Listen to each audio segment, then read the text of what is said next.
Distinguished guests, dear experts, friends, ladies and gentlemen, good afternoon. I think I should also say good morning, or some places good, I think it's evening, or I don't know. First of all, please allow me to introduce myself. I'm Yu Qizhao, the Deputy Director of UNESCO International Research and Training Center for Education. So briefly, we call the center INRULED. So I will say INRULED in the following discussion because the name is too long. It is my great honor to moderate today's international symposium. The symposium is going to be focused on digital skills, girls' engagement in ICT, especially in the Asia-Pacific context. Let me extend my warmest welcome to all the invited speakers and also the participants for this online event. We all know that this is a digital age, and the advancement of technology has transformed all aspects of life. However, in many cases, we have noticed that technology has widened the persistent gender equality as women are less favorable in terms of access to ICT and also their digital skills. And we all know that rural girls and women are more disadvantaged in this regard. As a UNESCO Category 2 center, INRULED was established in 1994, and it is now located in Beijing Normal University. The center has now been working in education for rural transformation through research, capacity building, networking, and information sharing. Recently, INRULED is committed to promoting digital skills with a focus on strengthening the digital learning and the digital skills in rural areas. That's why we're organizing this symposium today. So the symposium aims to understand the scenario of the digital gender divide in rural education and identify its root causes and line implications, share best practices on ICT skills development for rural girls, especially in Asia and the Pacific countries. And lastly, explore the possibility of establishing a relevant academic platform on digital skills for girls. We hope this international symposium can provide a platform for experts, researchers, young scholars, and practitioners in related fields to share their knowledge and practice, to discuss the future cooperation, and to also find solutions to bridge the digital gender divide. And today, we will have 3 sessions for this symposium. The first will share the scenario of digital skills for girls in some Asia-Pacific countries, including China, Japan, and others. The second will showcase some practices from industry and social organization. The third will be more on how we're going to finding the solutions to bridge the gap, as I mentioned. And the session 3 will include open discussion. Now I would like to invite all our participants to turn on the camera, and we're going to take a group photo. Everyone, can you please turn on your camera, please? Okay, my colleagues, can you take a group photo?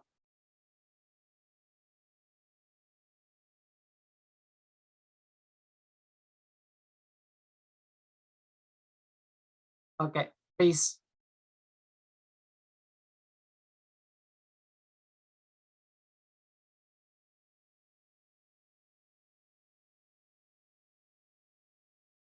Okay, let's move on.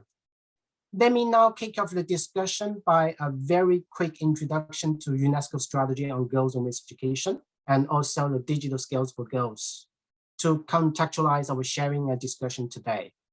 This introduction will be not long, but it will not be too short. So it will cover, it will take around 10 minutes, and it will cover 5 parts, including UNESCO's global priority on gender equality. And then I will introduce a little bit about UNESCO's strategy on gender equality in and through education. This strategy is from 2019 to 2025. And then I'm going to touch upon the gender flagship under the Global Coalition, Education Coalition response to COVID-19. Then I'm going to introduce UNESCO's work on STEM for girls, as well as digital skills for girls. As we all know, UNESCO has a priority on gender equality. UNESCO believes that all forms of discrimination based on gender are violations of human rights, as well as a significant barrier to the achievement of the 2030 Agenda for Sustainable Development, and including the 17 Sustainable Development Goals. UNESCO's message is very clear. Women and men must enjoy equal opportunities, choices, capabilities, power, and knowledge as equal citizens. Equipping girls and boys, women and men with the knowledge, values, attitudes, and skills to tackle gender disparities is a precondition to building a sustainable future for all. So in order to implement its global priority on gender equality, UNESCO has a long-term gender equality action plan to support the implementation of this global priority. This action plan will cover not only education, but also culture, communication, information, science, cover all thematic areas of UNESCO. And in general, this strategy has two approaches to work towards gender equality. One is gender mainstreaming in programming, and the other is gender-specific programming. So there are two approaches. One is gender mainstreaming in programming. The other is gender-specific programming. Gender mainstreaming programming means to ensure all the programs, projects, events, publication, and even in the internal management of UNESCO should be gender sensitive. But gender-specific programming means that programs, projects, events, activities specifically designed for gender equality. So they are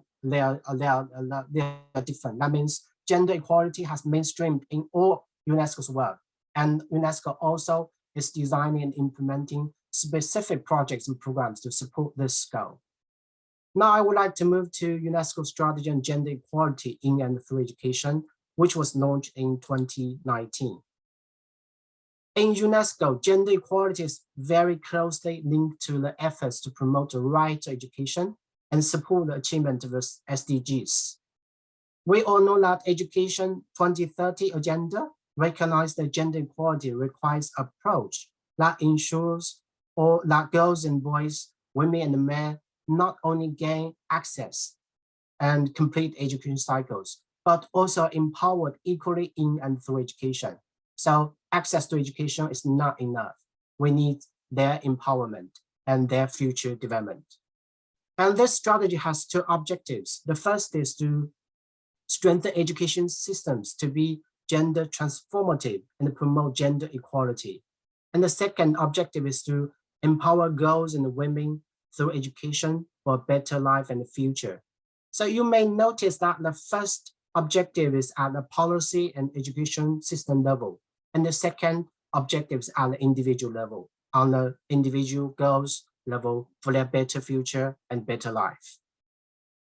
To achieve this, the objective 2, this strategy has proposed a range of program areas, thematic areas, including one on digital skills, one on STEM for girls. So for the digital skills, it describes like this. Digital skills education strengthens skills for life and work and girls' potential in ICT. Please, I would like to emphasize this a little bit because this has covered two key issues. One is education on digital skills, or with so-called digital competence for girls.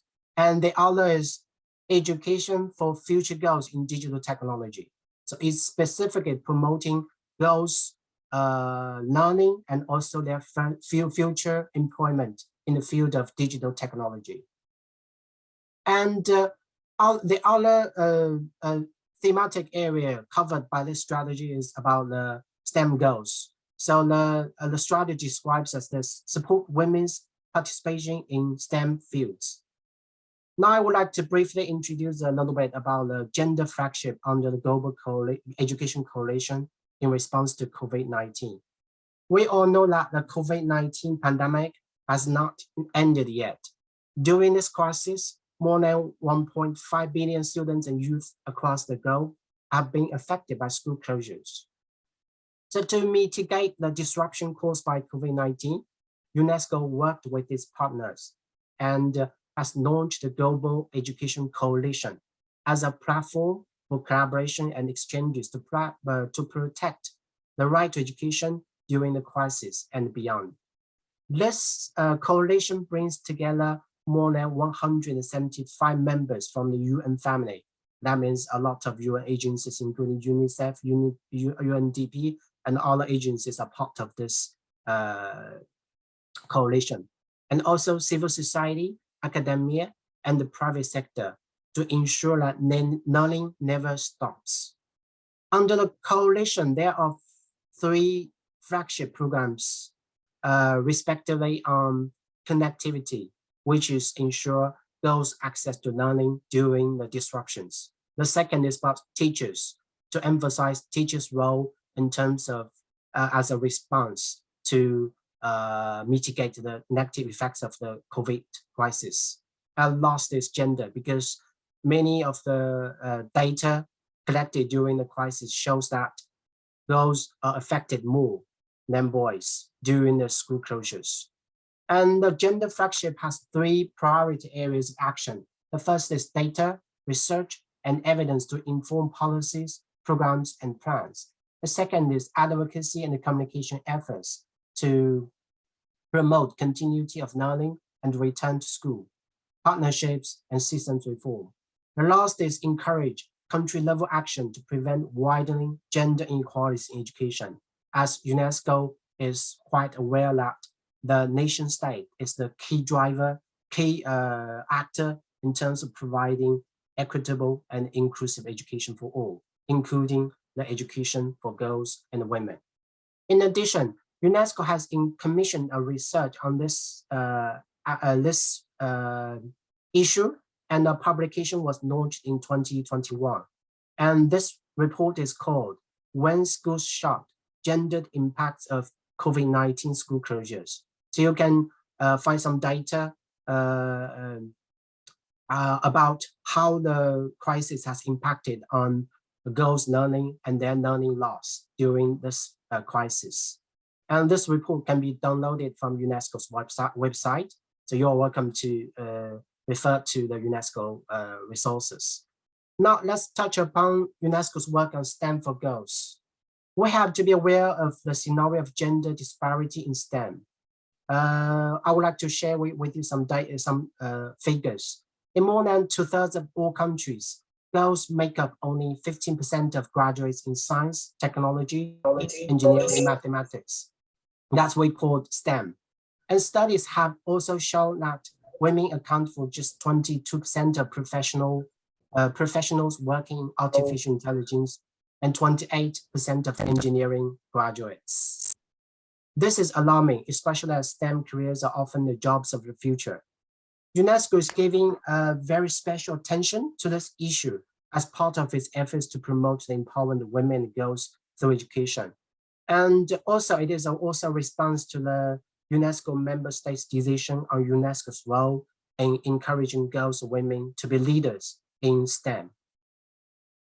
UNESCO's work in STEM for girls aims to achieve following objectives. The first is improve the participation, achievement, and the continuation of girls and women in STEM education and careers to reduce the gender gaps in STEM professions.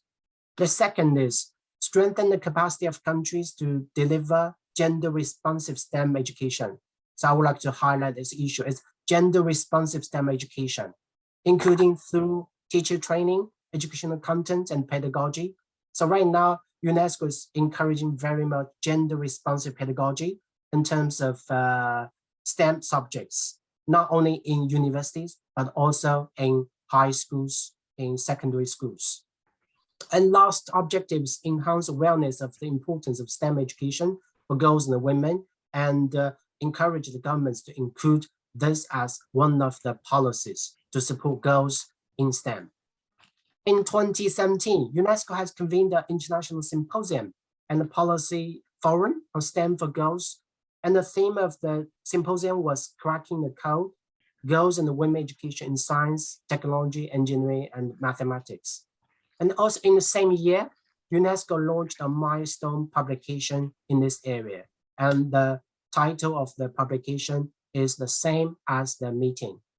Please also note that in 2021, UN Women and the government of Mexico and France co-organized the Generation Equality Forum in last year. I think it's in last year, in July of last year. And during the forum, it has launched the Action Coalition on Technology and Innovation for Gender Equality. This coalition aims to double the proportion of women working in technology and innovation by 2026. So it's a long-term strategy, and also ensure that women and girls participate fully in finding solutions to the large, complex, and interdisciplinary problems we face. Lastly, let me just move to introduce UNESCO's work on digital skills for girls. And this is I think it's much closely related to today's discussion. And I would like to highlight, I would like to emphasize actually STEM includes digital technology, but this is a digital age. So UNESCO sometimes would like to have a have a separate or respective project on this to highlight its importance. And I would like to start by sharing 2 facts regarding digital skills for girls. Please note that in the least developed countries, 15% of women use the internet, but for men, this figure is 28. So it's nearly double. And women are 8% less likely than men to have a mobile phone, and 20% less likely to use the internet on it. So we still have a very tough challenge of access to ICT facilities for girls and women compared to their counterparts. UNESCO's work on digital skills for girls focus on 3 aspects. First is on equality, which aims to close the gender gaps in girls' access to online education and in digital skills. Secondly is empowerment, which aims to leverage the potential of technology to advance education and gender equality with a focus on the most marginalized, I think, including the girls from the rural areas. Thirdly is safety, which aims to ensure safe, inclusive, and gender responsive online learning spaces. So how we use how we take ethical aspect when we're using new technology is always a concern for UNESCO. UNESCO's concern on digital skills for girls is also the priority of other international organizations. As we all know that the theme of the 2021 International Day of Girl Child last year was Digital Generation, Our Generation. And this theme signifies that girls shouldn't be left behind in the current scenario of the digital world, with increased technologies in getting employed and being educated with new knowledge and skills.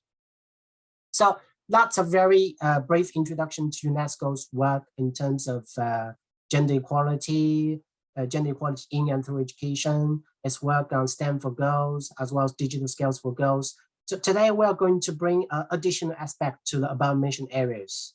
So this additional aspect is rural. As INRULED is focusing more on the digital skills for rural girls, we know that rural girls are the most disadvantaged among the disadvantaged. So as the moderator, I think I have spoken too much, and I think it would be better to leave more time for our invited speakers. So now I would like to move to session 1. And the theme of the session 1 is ICT in education in the Asia Pacific region from a gender perspective. So first, I would like to invite Dr. Li Qing and Professor Wang Zhuzhu from Central China Normal University. And their presentation is Digital Learning for Female Teachers and Girls in the Post-Universal Education Era in China, the case of Yuanzhou District, Ningxia. So Dr. Li and Professor Wang, the floor is yours. Please. Thank you, Professor Zhao. First, I share my screen.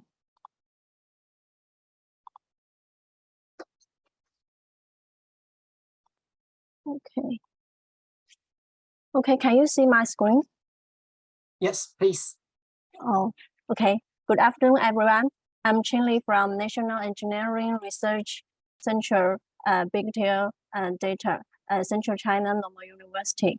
And first of all, thanks to Beijing Normal University and the UNESCO International Research and Training Center for Rural Education. Thanks for your invitation.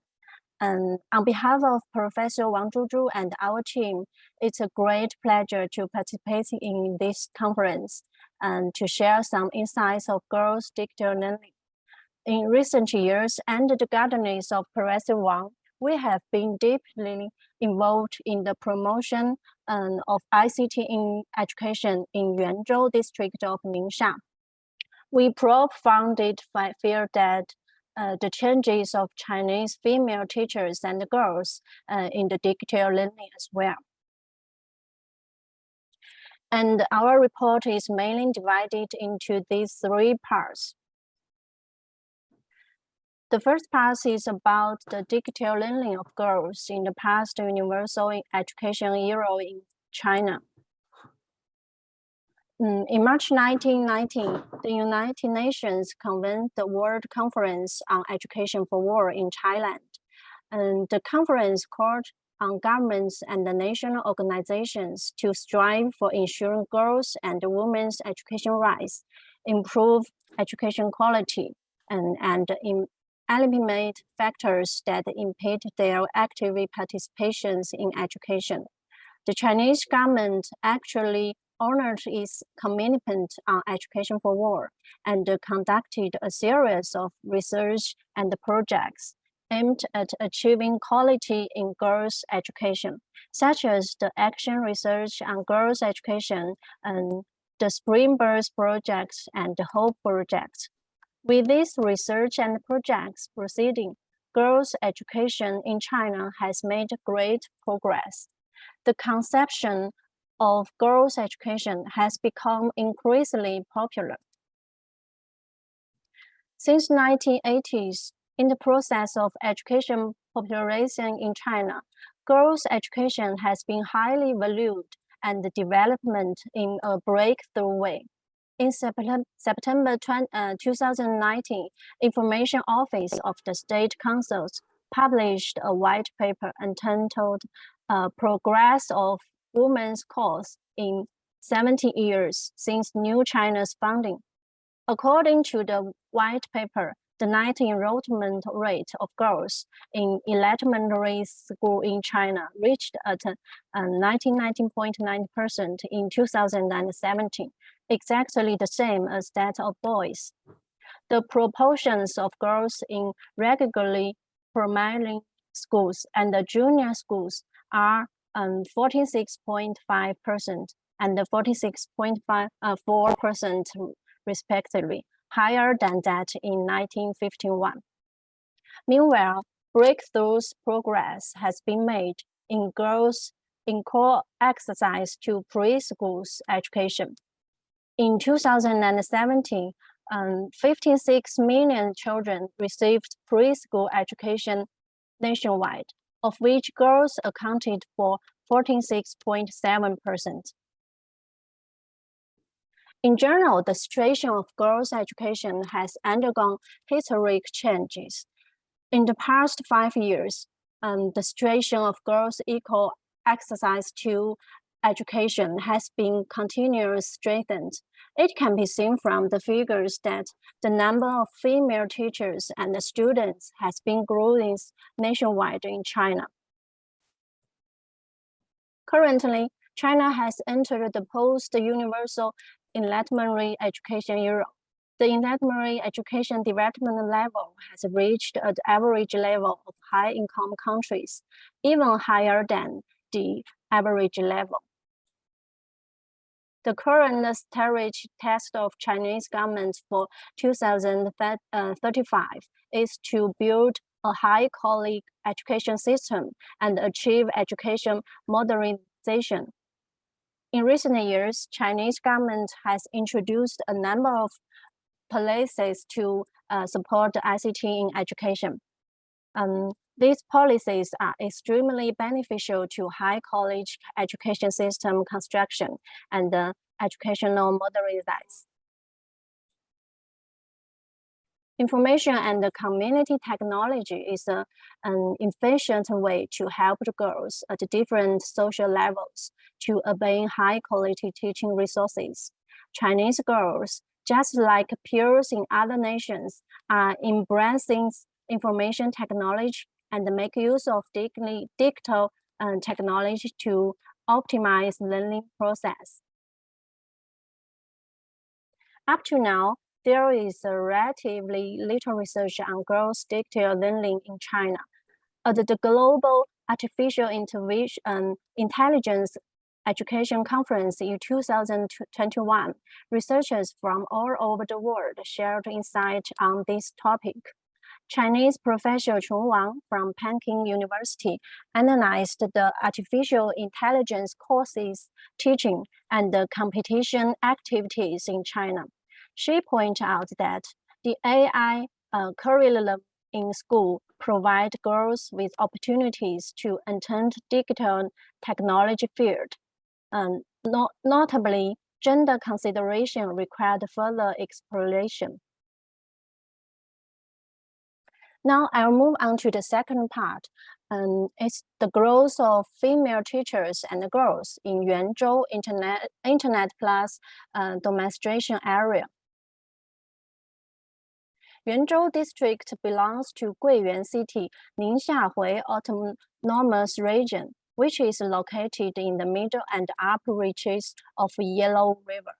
Yuanzhou district used to be one of the areas with difficulties in girls' education. We can see that in 1990, the enrollment rate of girls in primary school in Yuanzhou was only 78.3%. Comfortingly, girls' education has been fully popularized by 2020.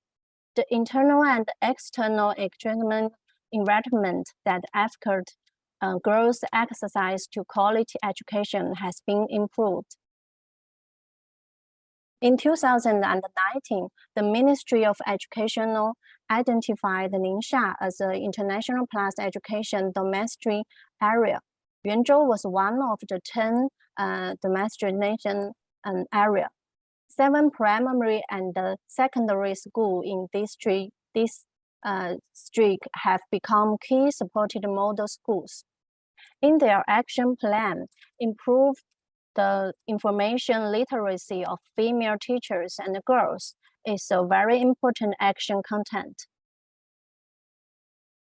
After several years construction, the educational environment and the quality of Yuanzhou has undergone qualitative changes. People's satisfaction with education has increased.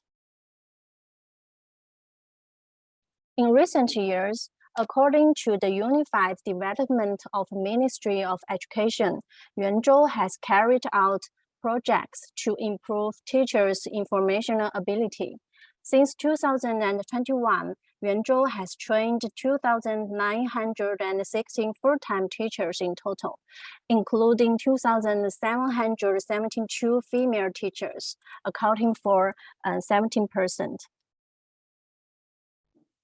Teachers' information literacy has been comprehensively improved, especially that of female teachers. And the students' information literacy has been enhanced as well. In general, Ningxia Primary School Girls' Information Literacy Score at a high level in China. In all dimensions of information literacy, the score of primary school girls is higher than that of primary school boys. Similarly, Yuanzhou Junior School Girls Information Literacy School at a high level in China, and the score of junior school girls is higher than that of junior school boys.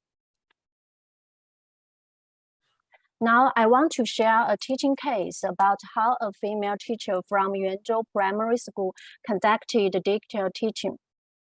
In late November 2019, through the school's information training, Ms. Ding had mastered the basic teaching skills such as installation equipment and the procedures. Ms. Ding opened a new mode of teaching called online class teaching mode. In the first online classroom setup in the school. At the same time, Ms. Ding conducted regularly training and assessment in the district by organizing famous teachers' online classes. Combining with the double teacher classes model, urban schools cooperated to help rural primary schools and share highly quality educational resources. We are teaching more than 15 children in her main classroom. Ms. Ding also lead more than 20 children in grade 3 of Caowa Primary School in Penbao Town, Yuanzhou District, to learn online. In class, Ms. Ding efficiently guides students' learning and interaction from the aspects of basic knowledge and the learning process. Through after-school communication, it was found that there was a girl in the school who performed well in community performance. Although there are many children in the family, include 2 girls and 1 boy.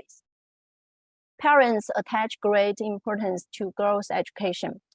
In the process of ICT in education, girls in Yuanzhou have achieved more advanced and high-quality digital resource, which has improved education quality for rural girls. According to the situation of Yuanzhou district, digital education resources have helped rural girls complete their study dream. Especially, China's girls learn digital technology at school equally as boys without abusing gender discrimination.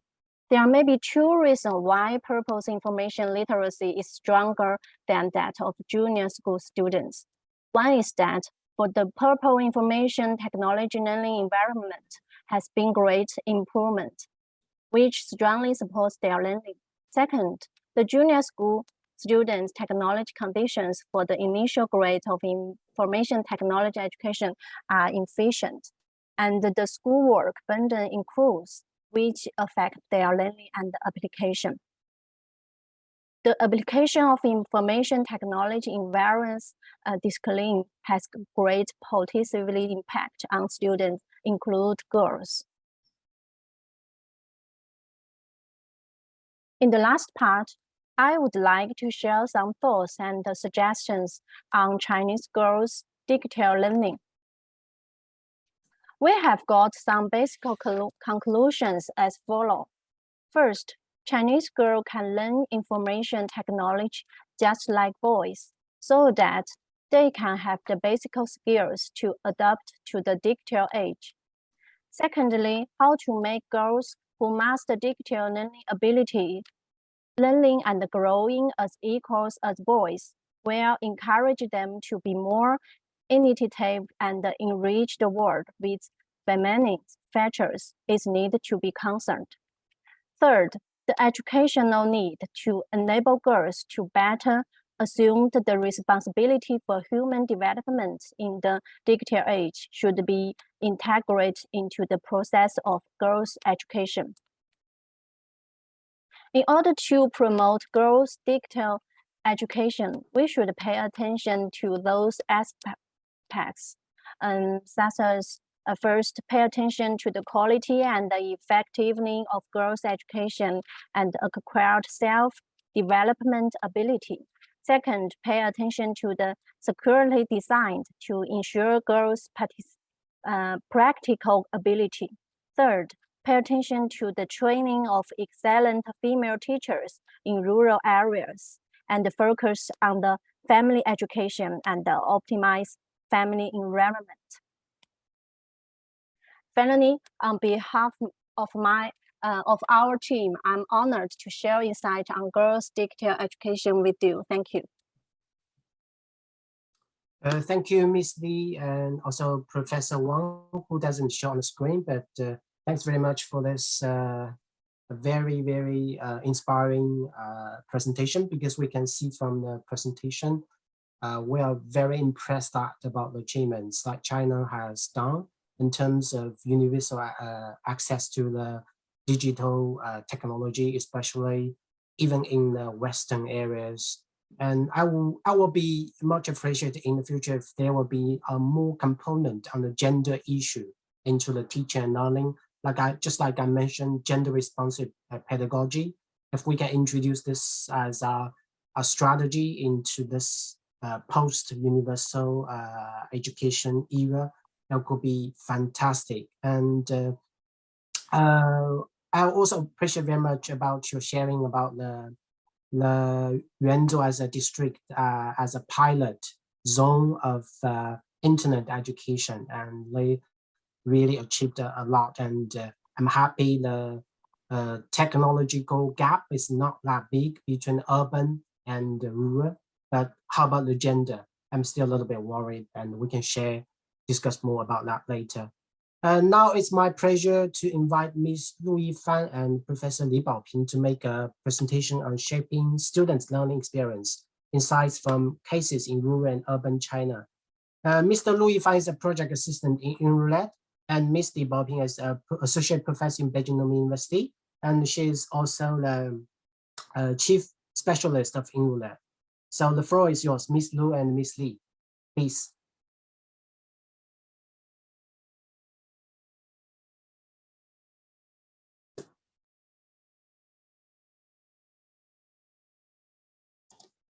Thank you, Professor Zhao. I have just shared my screen. And Professor Li, can everybody see my screen right now? Yeah, please. Yeah. Okay.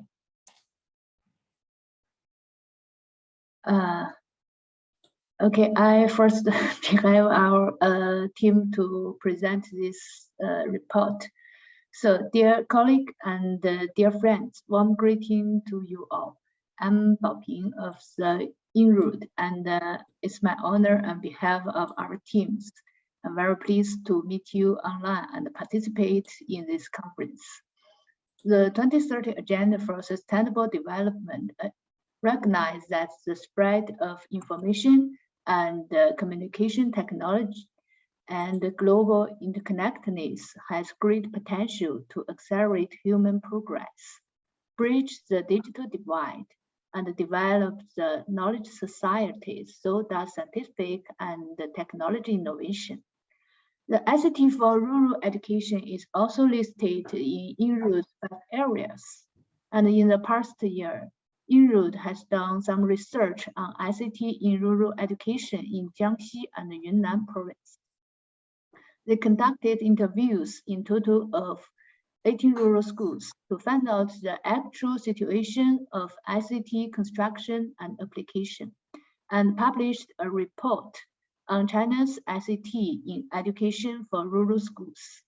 And this year, we also participate in a project of the UNESCO Bangkok office. So, situational analysis on the use of frontier technologies in teaching and learning in primary and secondary education, and conducted 4 case studies in both rural and urban schools to find out the impact of technology use at schools. And Professor Li and Wang present us very impressed the achievements of female teachers and girls' development in China. And in our 2 researches, we also pay attention to the gender differences in ICT application in China. And we have some findings. I think the most valuable things from the research is we find that gender differences is a very complicated topic that needs more systematic exploration in China. Because in different situations, the teachers and the students have some different views about this topic. And today, we'd like to share with you some of our key findings and observations in those 2 projects. It's my pleasure to introduce my colleague, Ms. Lu Yifan, to present the details of our research. So Yifan, please. Thank you, Professor Li. Thank you for your great introduction of the 2 projects. And now, please everybody allow me to give a more detailed introduction and description about the case studies that we did in Jiangxi and Yunnan provinces. So basically, we did a field research in these places, and our field research subjects included has from the education period, school principals, teachers and students, and we conducted interviews with these people to get a basic idea of the ICT construction arrangements, financial investment, and also like infrastructure construction situation there. And we also asked teachers and students to fill in questionnaires on 7-point Likert scale to understand their attitudes and feelings towards ICT, towards ICT education.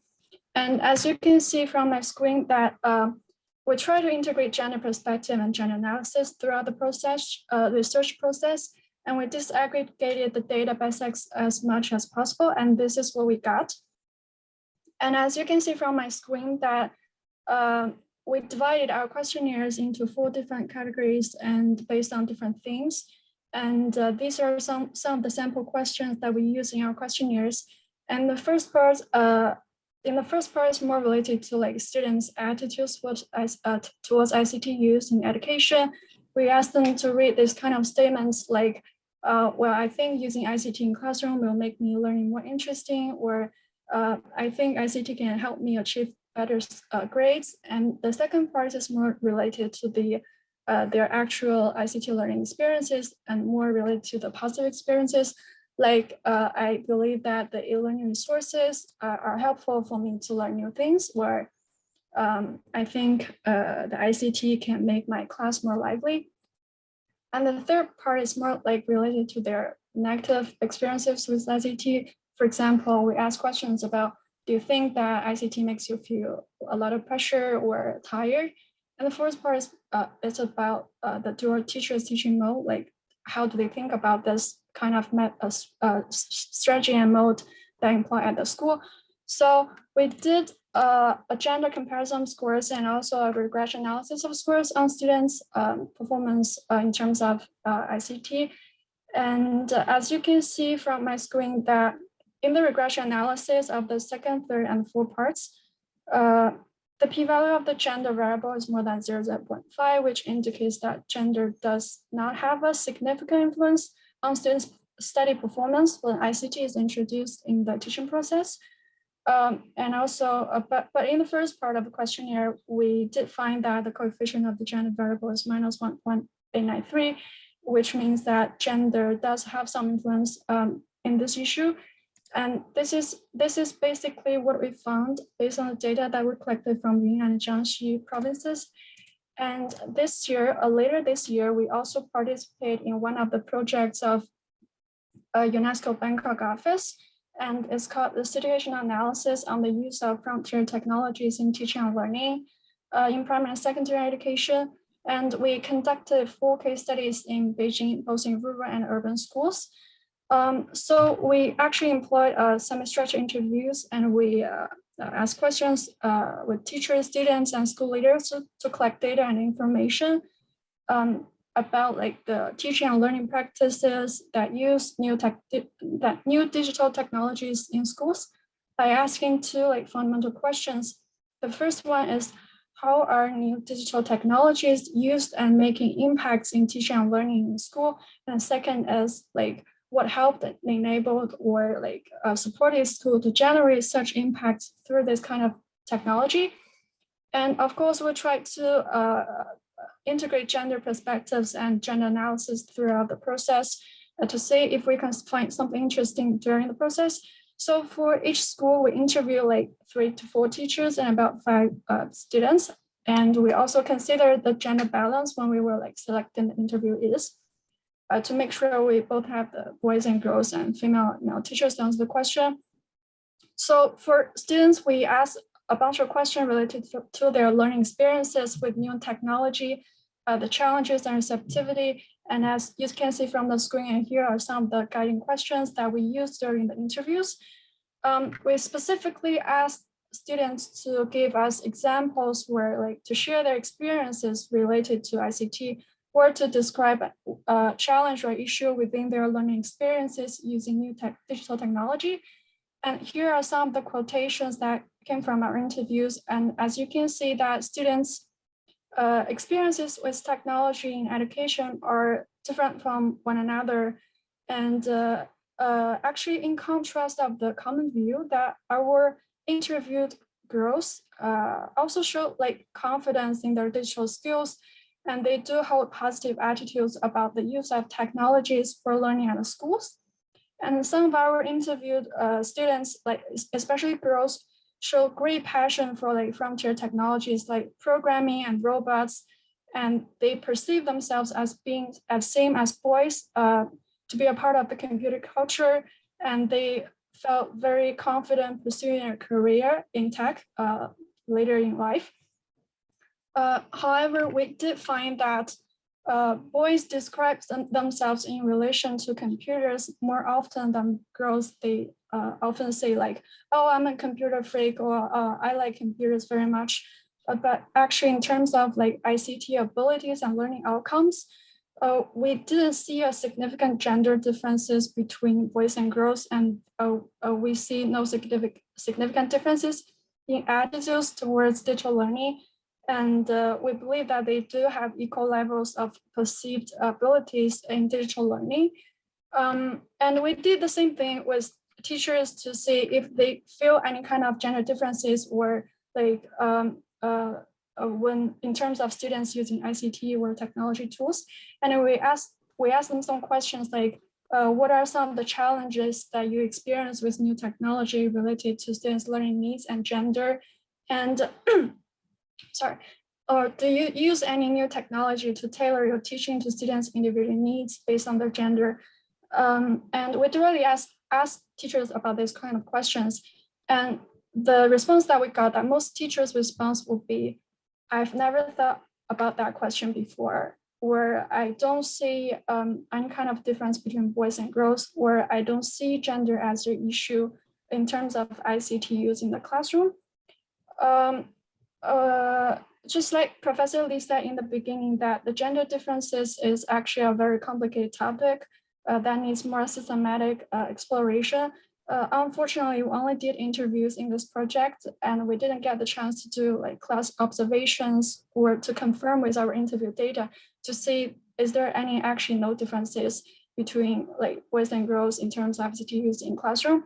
But sometimes because the implicit gender stereotypes are unintentionally built in the daily teaching and learning, or even the design of technology. So although learning supported by computers or ICT is supposed to be like motivating for students and assumed to have positive effects on learning experience and results, there are indications that the use of technology in education still affects boys and girls differently. And hopefully in the future, we can have the chance to continue our research on the relationship between the inclusiveness of ICT use in the classroom and the different learning experience of boys and girls. Right. Thank you very much. That's the end of my presentation. Thank you.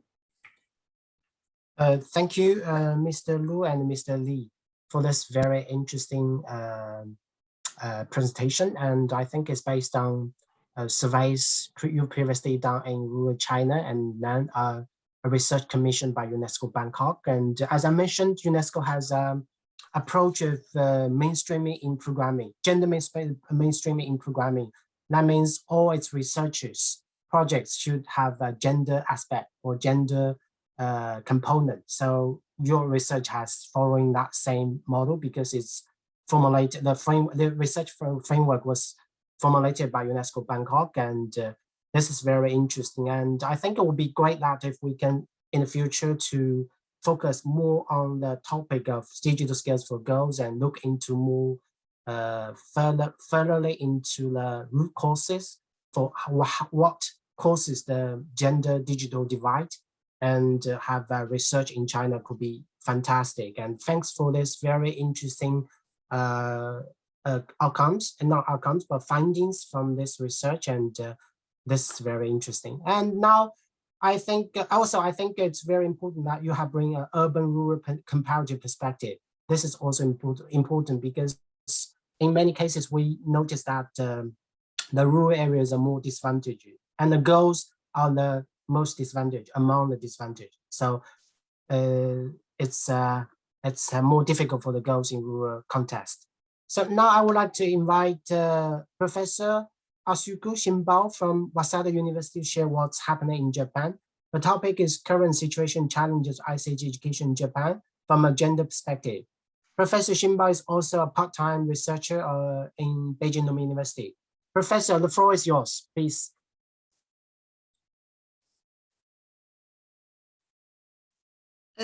焦老师看见吗？可以吗？听见吗？听得见。好的，谢谢。My name is Atsuko Shinbo, and I'm professor at Waseda University. 今天能有机会参加这次国际研讨会，我觉得非常荣幸，谢谢。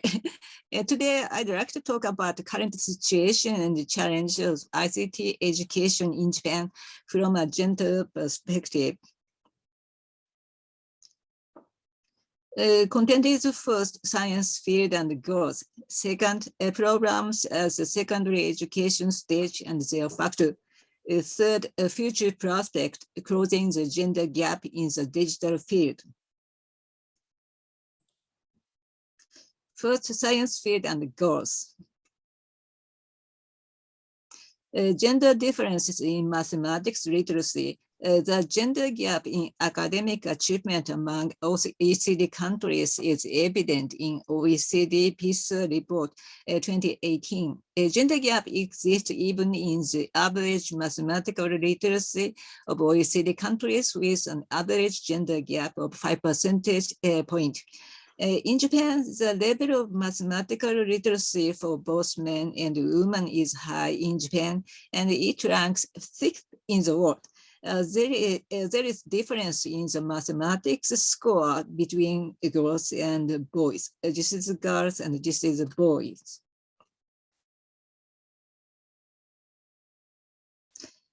In addition to academic achievement, PISA also includes a survey on future career choices.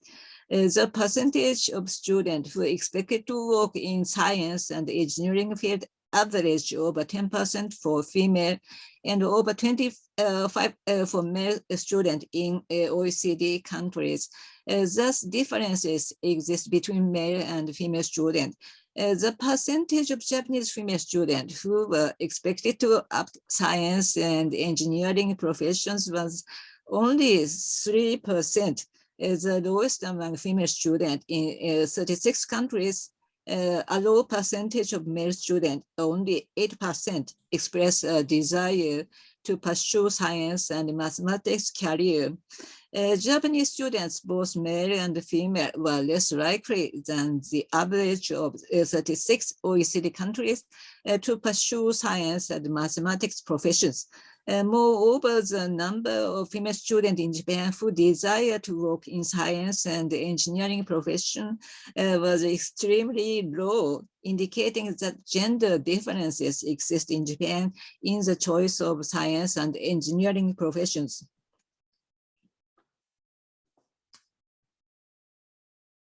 OECD has announced the percentage of women in science, technology, engineering, and mathematics, STEM field among students enrolled in university and other higher education institutions in 2019. Japan has the lowest percentage of women among the 36 countries in two fields. Natural science is only 27% and engineering 16%. And the statistics for the information field was not available, no statistics. The mathematics and science performance of women in Japan is quite high by international standard. Nevertheless, the percentage of girls entering engineering and other science-related field for higher education level is very low.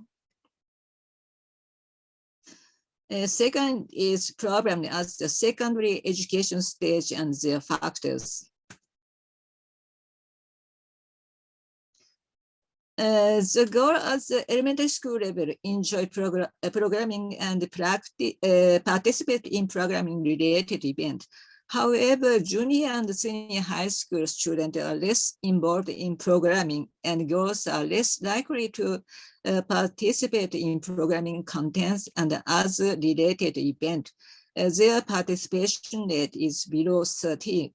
While boys account for 80% of application for trial session at programming school, girls are less likely to apply for trial session.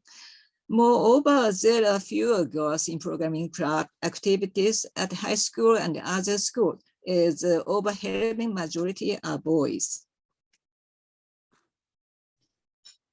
There are several factors behind girls' avoidance of programming education at secondary school level. Number one is gender bias. With regard to programming education, a gender bias has been imposed by the society, including parents, school, and surrounding adults. A survey report shows that among Japanese families, encouragement for daughter to pursue science-related studies is 20% lower than that for sons.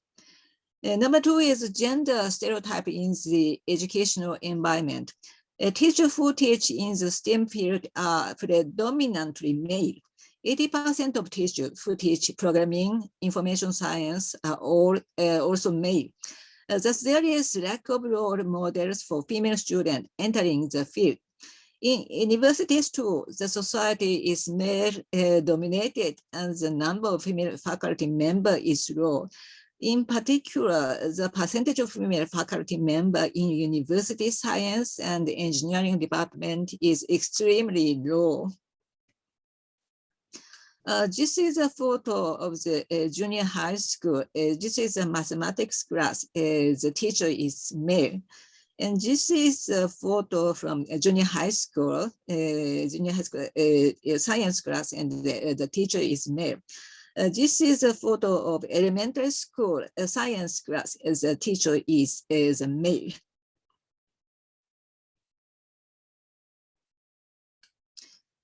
Factor, lack of motivation owing to learning and living environment. In Japan, an overwhelming majority of students in engineering science and engineering department are male. The fact that parents do not encourage their daughter to pursue a science-related course of study is adding to the trend toward liberal arts. For these reasons, female students who are interested in mathematics and programming in elementary school lose their interest as they move on to middle and high school. Middle and high school students are at time of heightened sensitivity to gender and occupational awareness. The imposition of gender bias and the educational and learning environment during this period create a mathematics phobia in girls, leading to the lack of confidence in science and mathematics, and consequently not pursue a science and engineering field. The gender bias included in home environment is reinforced by the hidden curriculum in school education, and thereby girls are pushed away from science and mathematics and programming. Future prospect closing the gender gap in the digital field. A benefit of closing the gender gap in the IT field. Japan has a serious gender gap in the digital field, and resolving this issue helps solve various other problems as well. Number one is resolving the shortage of human resources in science and information technology field. Number two is shortcut to a gender equal society. First is a wage gap between men and women in computer-related industries is relatively small compared to other industry. Second, IT skills are essential for future manager position, and the acquisition of IT skills by women will broaden the base for their promotion to manager position. So the IT industry allows women to work in ways that suit their lifestyle. Moreover, skill-based job change are common, allowing for flexible life planning. Girls in rural area is a very big problem. Education disparity in Japan are pronounced in terms of class, gender, and region. These class, gender, and regional disparities are particularly evident in higher education advancement. Female students from rural areas are subjected to double discrimination that is between urban and rural areas and men and women. So it is very important for rural girls to acquire IT skill. In rural areas, many parents and teachers encourage female students to pursue a career, nursing, pharmacist. However, the option of a desk job, software engineer, data scientist, it creates new opportunity for rural women. IT technicians can work from home. They can easily accommodate a life event, work comfortably, and earn high income. The acquisition of IT skill by rural women is not only beneficial for the IT industry, which is experiencing a shortage of human resources, but also serve to empower women and revital rural areas. This is a student. This is my seminar student from Waseda University. My seminar student visited a high school on a remote island in Hiroshima Prefecture during their summer vacation camp. This was valuable opportunity for high school students in rural area, where role model skills. For Waseda University students, most of whom are from the Tokyo metropolitan area, this was a valuable opportunity to interact with high school students from rural areas. I'd like to show one NPO, one company. WAF is a company established in 2019 with the mission to rectify the gender gap in the IT field, through education and empowerment. The company operates IT education programs for girls in middle and high school. Specifically, it is an apt contest for SDGs. These contests are held on the theme such as SDGs, which junior high school girls are interested in. We hope that such private initiative will increase in the future. Conclusion summary is that mathematics and science skill of Japanese girls are amongst the best in the world. One of the best countries in the world. In other words, Japan still has a sweeping pool of outstanding human resources in the science field. The acquisition of IT skill by rural women is not only beneficial for the IT industry, which is experiencing a shortage of human resources, but also serve to empower women and revitalize rural areas.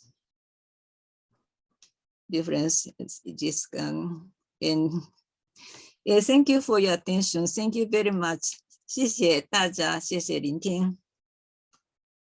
Thank you, 谢谢辛宝教授. Thank you, Professor Shinbao, and this is a very interesting presentation. And we know that Japan is a country with a very strong STEM for education.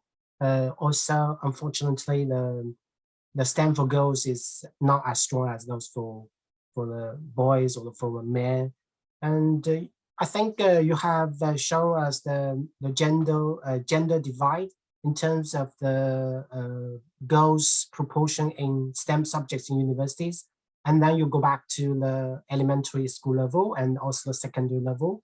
In terms of elementary, there was no big gap, or the gap is not that strong. But when it comes to the secondary, the gap is widening, and many factors are joining together, including the gender bias, the gender stereotypes, and also the parents' attitudes, and most of the teachers of STEM are male. All these factors joining together to exclude the girls from the STEM, including the digital area. That's why we have less students in the universities, less girls in the universities in STEM subjects. So, and also you have provided some of the solutions, and thanks very much. I think it's very interesting. And lastly, I think it's my pleasure to give the floor to Ms. Wang Yiping and Professor Zhang Lili. The presentation is Gender Gap in ICT Uses and Engagement in Hong Kong, China, Korea, and Japan. Ms. Wang Yiping is a research assistant in Beijing Normal University, and Ms. Zhang Lili is a professor in Beijing Normal University, and she's also the chief specialist of INRULED. Also, Ms. Jiang Guanquan and Ms. Zhang Yunman from Beijing Normal University has also contributed to the preparation of this presentation. So the floor is yours, please. Can you hear me? Yeah, thank you, yes, Dr. please. Zhao. Thanks for the invitation from UNESCO INRULED. Now I would like to share my screen. Second.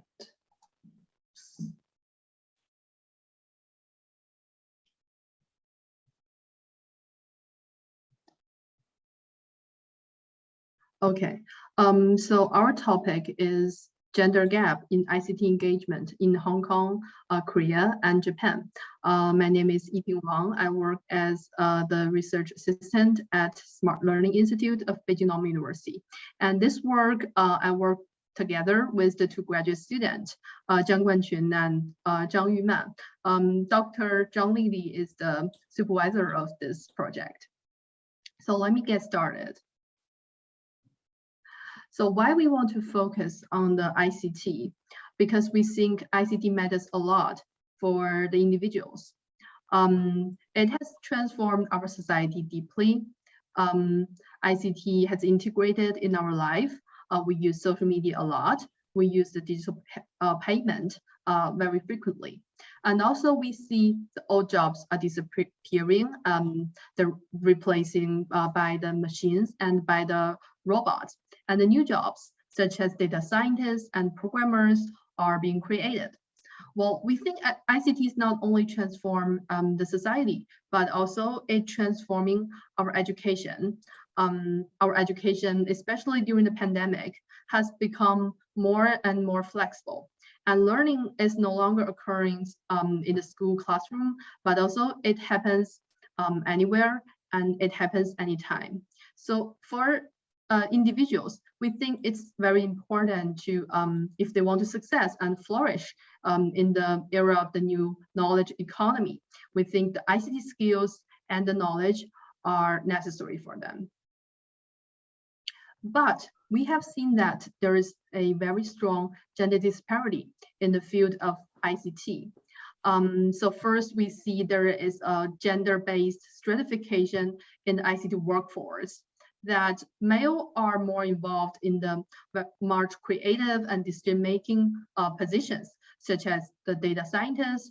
They work as a software engineer. They're tech entrepreneurs like Elon Musk. Well, sometimes females are concentrated on the more low-paid positions and as the hand-on product making process.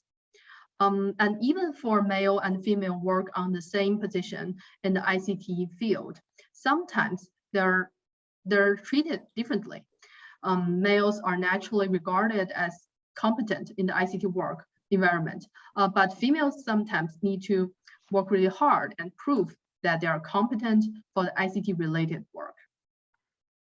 So then we go to the literature. We read the literature about ICT literacy and about ICT attitude and the gender differences in there.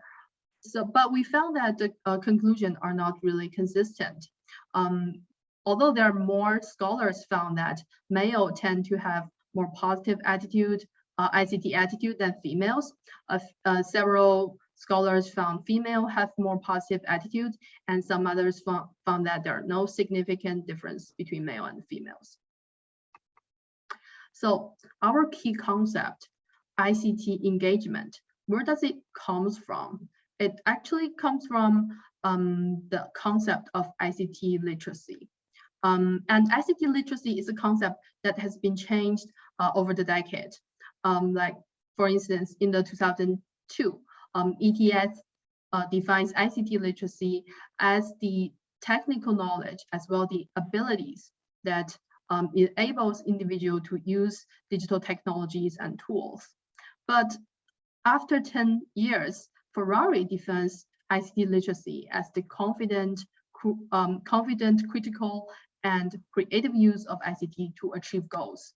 So we can see that ICT literacy has been expanding from the technology-related knowledge and skills to motivation, attitudes, values, and participation. So as you can see, the graphs here shows the 3 dimensions of ICT literacy. There is cognitive aspect, motivational aspect, and metacognitive aspect. While our concept, ICT engagement, focus more on the motivational and metacognitive aspect of the ICT literacy. And this is a more detailed concept framework of the ICT engagement. This one is put forward by Goldhammer and his colleagues. It consists of the 4 different dimensions: ICT interest, perceived ICT competence, perceived autonomy of ICT use, and ICT as a topic in social interaction. And I think these 2 are more easy to understand. So I focus more on I will explain a bit about perceived ICT competence and perceived autonomy of ICT use.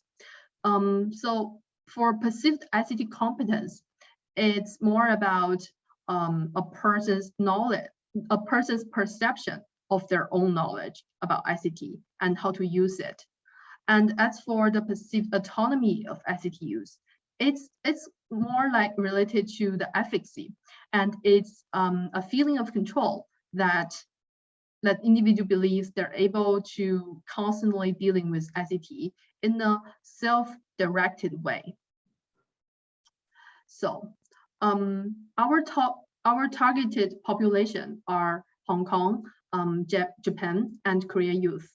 We choose these 3 societies because these 3 societies shares a lot of similarities. All of them are very highly developed economies. They are advanced in the ICT development, and all of them are strongly influenced by the Confucius culture. So here's our 3 research questions. First, we want to know, is there a gender gap in ICT engagement among the youth of these 3 East Asian societies? And the second, if there is a gender gap in the ICT engagement, is it a common problem faced by the different areas of the world, or it is a specific problem that's only faced by the Confucius culture? And third, we want to know, if we want to make a difference or make an intervention, what are the factors that can have some effect on the ICT engagement? So we use the data from the PISA 2018 ICT Familiarity Questionnaire. I believe most of you are more familiar with the PISA assessment that investigates students' science, mathematics, and literacy capacities. But this one is an optional survey that the countries, they can choose they want to attend it or not. Well, the participants are the 15-year-old students, and here are the numbers of the participants in each societies. So this is the measurement of the ICT engagement. I won't go into detail due to the time limit, but if you are interested, I may explain a bit afterwards.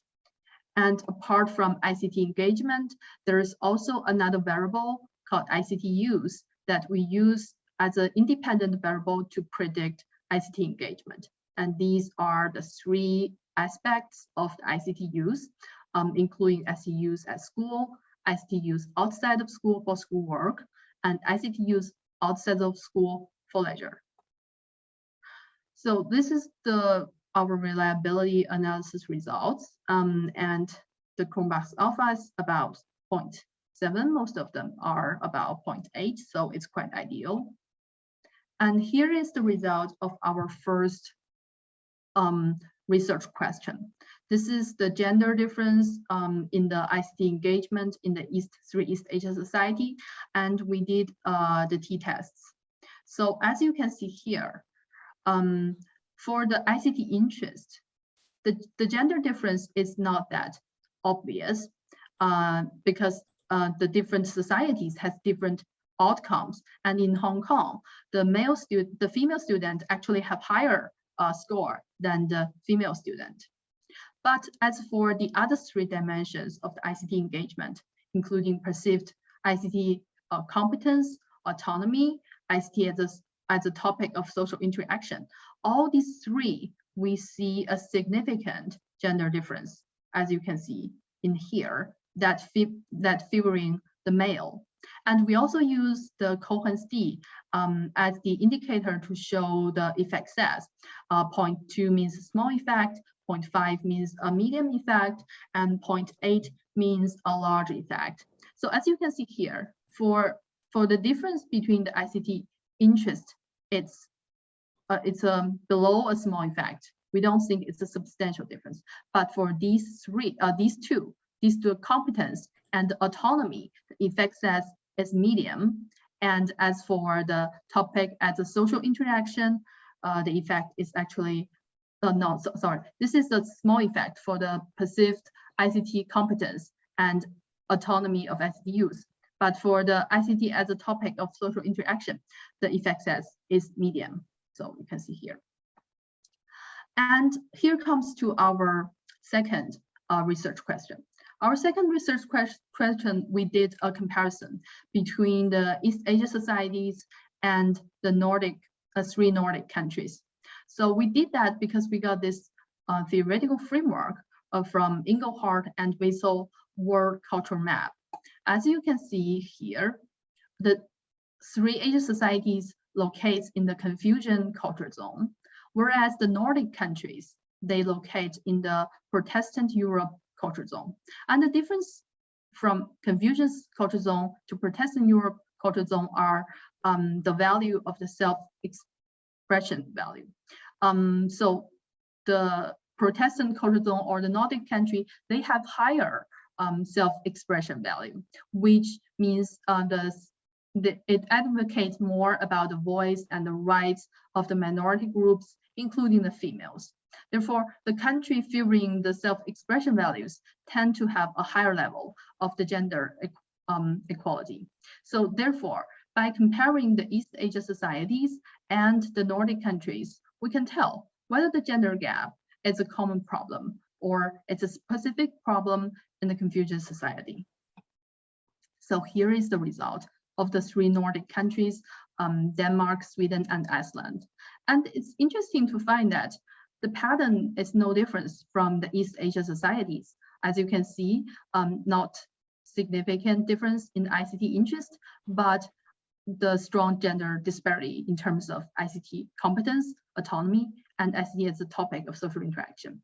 And what's more interesting is that if you see the effect size, which can indicate how different it is, it's actually even larger. So so here you can see a medium effect size, and here even the large effect size. So in another word, we can even say the Nordic countries have a higher gender disparity in terms of the ICT engagement. So our third research question, what are the factors that influence the ICT engagement? Here we have our independent variable, including gender, index of social economic status, and 3 different types of ICT use. We ran for different regression, and each dimension of the ICT engagement works as one dependent variable. And here is our part of our result, show you the R squares. It varies from 0.09 to 0.23. So we found that gender has a negatively significant influence on students' ICT interests, which means that girls are higher, but it has a positive significant influence on the other 3 dimensions of ICT engagement. So boys are higher on the other 3 dimensions. And also we found that the 3 types of ICT use have a significant positive effect on all 4 dimensions of ICT engagement. And among them, the ICT use outside of school for leisure is the factor that contributes most to the variance of the dependent variables. So here's come to our conclusion. we do found a gender gap in terms of the ICT engagement, but it's not about all the dimensions. For instance, the gender gap in the ICT interest sometimes even favors girls, but all the three dimensions like ICT competence, autonomy, ICT social interactions, all favoring boys. So as a researcher, we want to know that why the ICT interest has not been transformed into ICT competence and autonomy for girls, and what can we do to help this ICT interest and make it as the catalyst for a higher competence and autonomy. And also, we found that the gender gap in ICT engagement is not the only problem faced by the three East Asia societies influenced by Confucius culture, but it is a common problem faced by different areas of the world. And in our study, it is also faced by the Nordic country. So we really say the Nordic country have a higher level of gender equity. Therefore, we believe that under the umbrella of gender inequality, the gender disparity in the ICTs might be one of the most challenging problem to tackle. So it's quite hard to deal with. And last, we found that the ICT engagement is largely shaped by the ICT use, especially by out of school use for leisure. So as for the implications, we believe that the females should be encouraged more to spend more time with their digital devices, to explore the digital devices on their own or with their peers. Spend more time with it, even for leisure use, can be very helpful.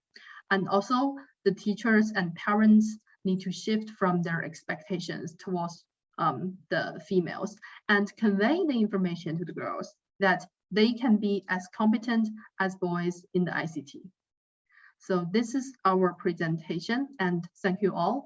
All the questions and comments are welcome. Thanks. Thank you, Ms. Wang, for presenting this piece of research by digging in the data of PISA. And it brings a comparative study among three East Asia East Asia societies, which are within the same culture, and also have another comparative perspective to compare with the Nordic countries. So this is very interesting, and I'm really happy to see the one of the key findings that this is not a typical issue to Confucius culture. It's an issue for all the countries, for all the world. So I'm happy to see that. So I think that's all for the presentations, and I'm going to wrap up the first session. And many thanks for the full presentations done by 4 groups of researchers. And this gives us overall scenario of digital skills for girls in some countries in Asia and the Pacific. And with, I think, 3 of them raising the issue of rural. So having a rural perspective, this is very impressive and very important. So I think the presentations are giving us some basic understanding of this issue, and we will have, since we do not have much time for free discussion, but for session 3 will be open for discussion. So I think we can raise more questions and have a debate or dialogue during that session. Okay, so let's now continue our discussion on the session 2. So session 2 is themed on empowering girls through digital skills training, sharing of cases. So this session is going to share 2 practices.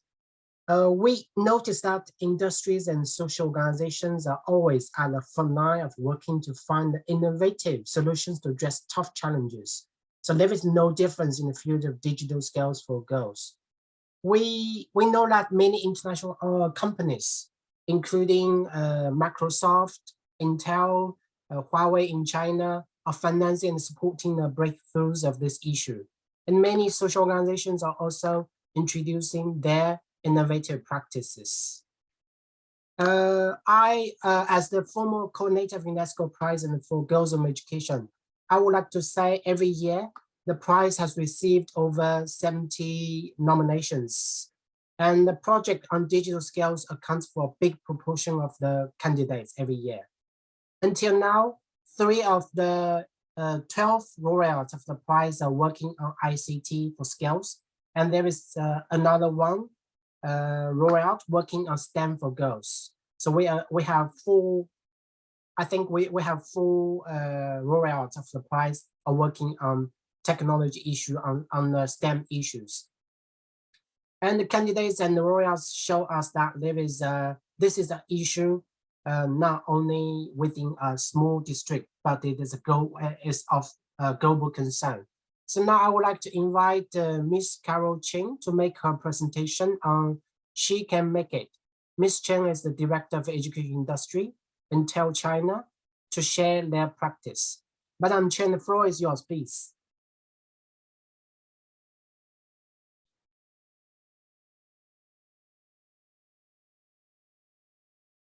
Hi, are you there? Ms. Cheng?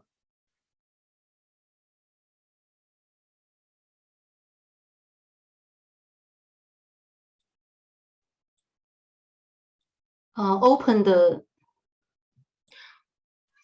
Sorry, Ching's probably she logged off for a while, so I'll get her back to the list.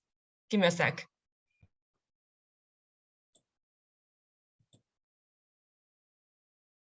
Okay, let's just wait 1 minute. Sorry for this. She's here now. Hello. Hi, Ms. Cheng. Hi, this is Carol from Intel. Can you hear me or see me? Yeah, we can hear you, but cannot see you. But can you please start your presentation? Okay. Sorry, So, Ms. Cheng, you need to accept my invitation to become an attendee. Oh, okay. I got it. Yeah. Let me try.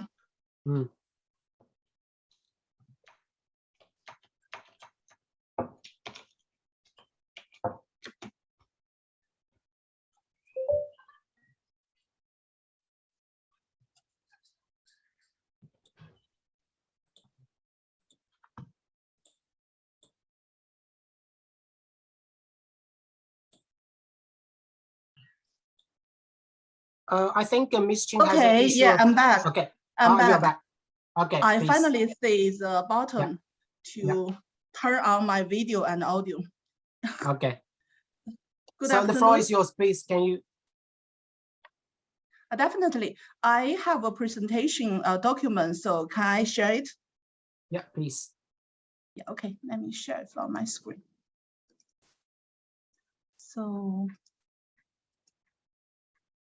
So good afternoon. It is my honor today to join this meeting and share what we Intel are doing to empower girls through technical skills training program. I understand I only have 10 minutes, so I will try to make my introduction as short as possible.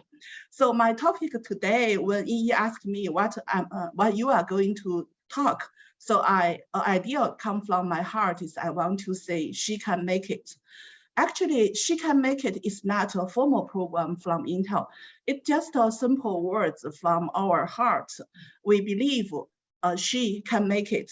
With this belief, we need to think about how we can do to empower the girls to make it happen. So let me start my sharing from where I come from. I come from Intel, a technical company with purpose to create world-change technology that improves the life of everyone on the earth. Intel puts the silicon in Silicon Valley, and today we are applying our research, scale, and resource to deliver bold growth. That means help everyone on the planet, include women and girls. So in year of 2020, Intel launched a new corporate social responsible project, RISE. As we look ahead to next decades, from Intel, we considering our ambition and opportunity have never been greater than unleash the power of data and help advanced integrated corporate responsibility strategy in which companies use collaboration model to deliver, to drive the increased value creation and social impact. So that's why we have the RISE program 2 years ago. The program is not only a social responsibility program in Intel, also it's our goal to 2030.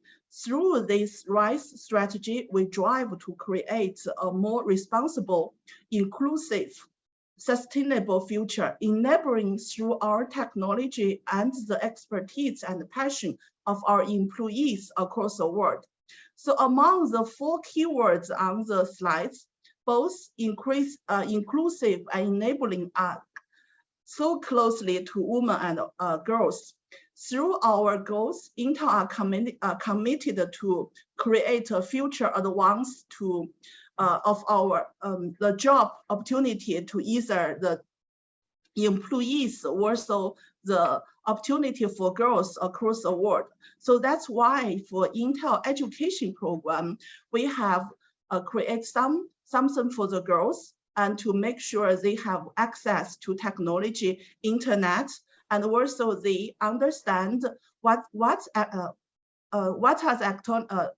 the resource and activity they can learn from. So for today's sharing, I'm going to have share 3 programs which Intel conducted recently to you. The first one is about Intel Scale for Innovation Framework. So this is a program we want to create create a world which students can learn the skill necessary to meet the shifting landscape of the 4th industry revolution job market. So with the framework, we create the both program for students and teachers. For some of the experts today, we are sharing for some of the experts today, you may understand that Intel creates some education professional development program for teachers like Intel Teach. I still remember over 20 years ago when I joined this company, my manager told me the reason why we want to create something for teachers, because we understand that technology is not the key to the future, and teacher is the key to change the world. So that's why for the Intel education program in past 20 years, we make our focus on teachers, because we believe with the enable to teachers, teacher can help girls, teacher can help boys, can help the students under region area. So for the Intel Skills for Innovation program, we start with the mindsets, which like in the slides you will see. We start with the mindsets which colored in green here. The goal for this program is to build a social emotion skill for students, such as the foundation layer, to develop the design thinking and the computational thinking skills. This will allow students to approach program solving in a novel way, using the technology goal to make it happen. So in the, can you see the full screen? Okay, let me share. Yes. We want to develop the contents for students and teachers will dig deeper into this mindset and skills. Here is the diagram like a human brain. We will see how we have broken down each skill set into smaller units so that we can work the scaffolding, the progress, and targeting each sub-skills to make it build up to particular skill sets that we want to develop for students. So for the students, once they can have the identified skill, it is necessary to create specific usage model and to map this usage model to specific technology tool and workload. For the purpose, we create the full journey of the program. Moving forward, like the 4 paths.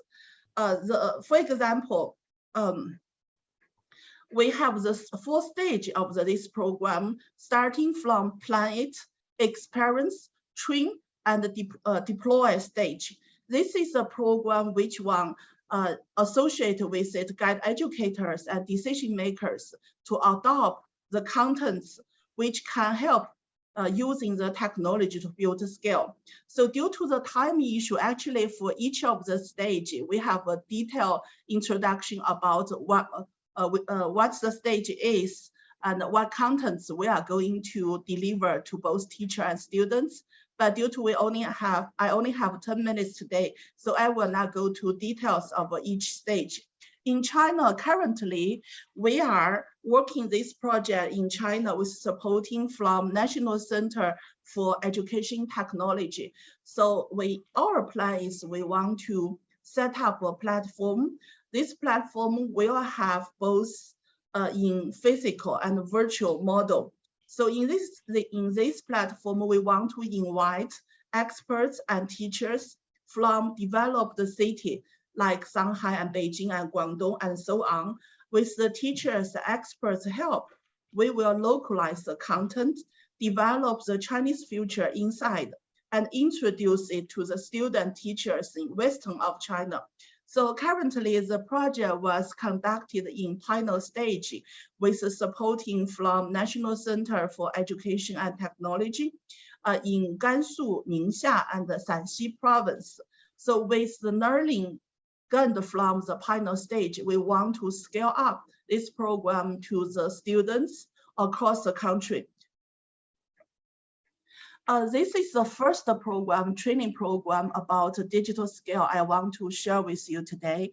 The second one is focused on AI. The program named as the Intel Digital Readiness Program, but our focus is AI. So Intel, we considering the digital scale is a very important scale for all of us today. So we have this program for both citizen, youth, future workforce, current workforce, and the government leaders. This program also being localized in Chinese, and we want to have the program to be trained in China to help more students, citizens to understand what is the AI and what we can use, how we can use the AI to make something happen, to solve the real problem which we face every day in our real life.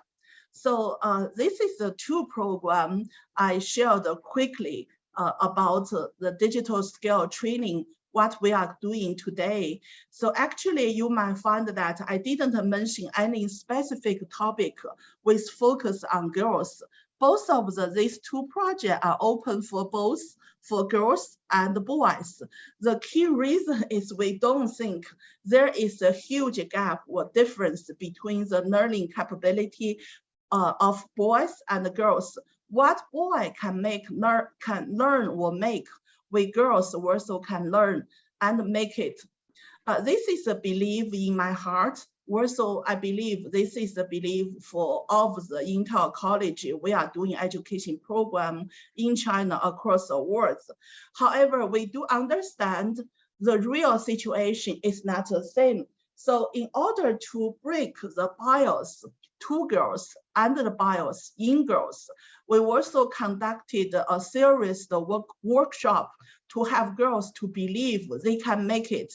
The workshop focus sharing from female model. This slide is sharing the program initiative by Intel China and the China Olympic Committee last year.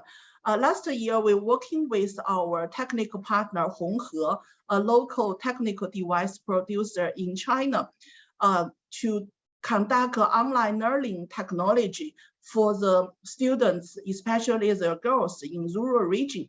We invited a female role model from sports, academia, and industry to share their growth story to girls in rural region. With over 100,000 girls reached in 1 year through over 20 online sessions, the program reached a very good feedback from the students, especially the girls who participate in the program. Actually, the most impressive sharing to me is the one by Miss Wu Jingyu, the female Chinese Taekwondo practitioner who once went to a golden medal from Summer Olympic twice. Jingyu shared her story, including how to face a challenge to student during her journey as the athlete. She talked the story to the students as a use a sentence to encourage them as be fearless to do it. Once you try your best to make it, you will either get it or learn it. So this is a very inspiring and amazing courage to girls, also to the female like me, hearing about it. That's why I think either technology or use the technology to do something for the girls is one of the mission of Intel. We want to have the Intel technology to enable more girls to reach the technology, to understand the power of the technology. We also want to work with the industry, the academia, to work together to do something for girls, to make them believe the technology will change their life. Also, we want to them be more fearless, to make something really wonderful of their life. So this is a sharing of me today. Thank you. Thank you for the presentation. She can make it. I think it's a very, very strong advocacy for social mobilization. And I appreciate very much that you have introduced the not very details, but the modality of your project implementation in terms of skills for innovation, which includes design, plan, experience, train, and deploy. Since we do not have much time to go in details, but in future, I think it will be great that you can share more details about that, because in terms of a project or practice, these are the key issues that to judge whether this is a project or practice that can be replicable or not. And also including how about the costs, and because we always say if innovation can be replicable in low cost, it will be sustainable. So we hope we can listen to more in the future about more details about your project running. And since we do not have much time today, and I'm going to move to next speaker. And Sure. yeah, let me turn to Mr. Ma Hanrui for her presentation on unlocking girls' potential ICT, Girls Can DG. Ms. Ma is the founder of Girls Can DG. I think it's a social organization, and she's also an MPA candidate at Cornell University. So the floor is yours, Ms. Ma. Thank you. It's my honor to be here today, and I'm going to do a brief introduction about our organization, Girls Can DG. So Girls Can DG is dedicated to unlocking young women's potential in ICT and empowering them in the digital age by taking sustainable actions. With the aim of equipping girls with stronger digital skills, we engage young women to draw on their knowledge and skills in coding, data analysis, and social media management, which they have already acquired in ICT, so they can help each other in workshops and online webinars. We also encourage girls to collect and make ethical use of information to produce and share media content about women's success in the field of ICT, to break gender stereotypes and inspire each other to fearlessly pursue their dreams. So here comes the first question. Why do we start this program?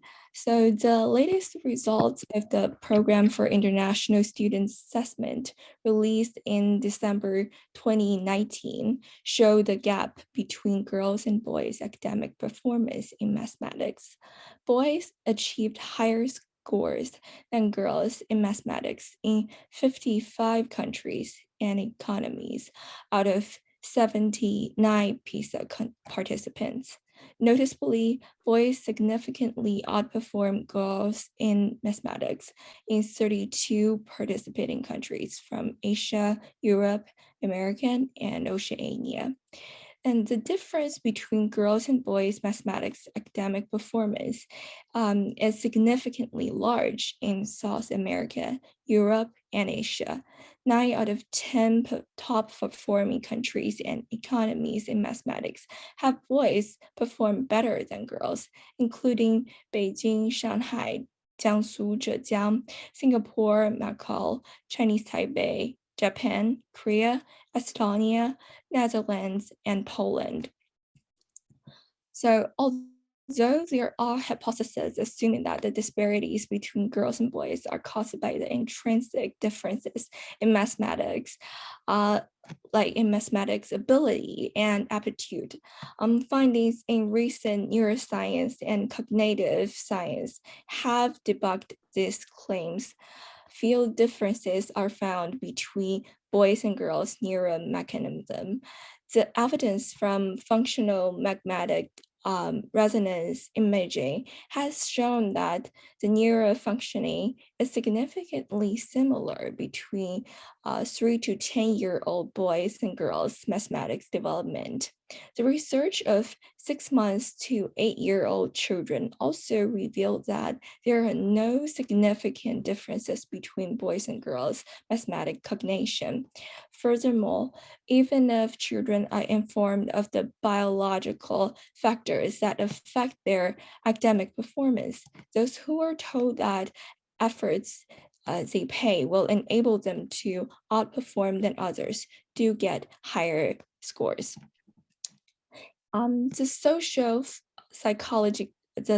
psychological factors have proven to play an important part in the gender disparities in STEM. A large amount of research has found that the gender stereotype that young girls perceived will negatively impact their learning achievement in mathematics. Recognizing that the STEM fields are male-dominated and the lack of the sense of belonging will affect women's participation and outcomes in relevant domains. Apart from the self-perception, self-efficacy is another factor which has been proven to result in the differences in academic performance in mathematics and science. According to the studies of 17 countries in PISA 2015, a positive relation has been found between the gender gap in science and in science academic performance and the gender difference in self-efficacy. So girls' self-perception and self-efficacy are often affected by the other elements, which include the factors such as identity-based motivation model and exposure at an early age. So based on our finding results, we formulated strategies to develop technical approaches for girls' education in STEM, including website and social media development. First, we collected and disseminated online resources for more accessible STEM learning and specifically designed the section for young girls to provide exposure to STEM learning materials at an early age. And second, we choose the materials that contain female main character to set up the role model for girls in STEM learning and produced online content, including stories of women in STEM to shift narratives and beliefs about women. Third, we also implemented and led a series of workshops and webinars with young professionals in ICT to help female undergraduate students and young women to improve their digital skills in data analysis. So far, we have promoted this efforts in 3 schools across China and reached over 500 students.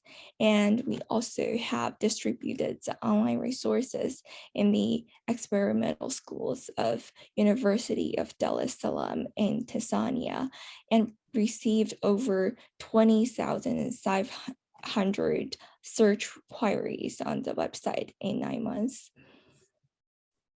So I hope we can all be part of the solution for unlocking girls' potential in ICT.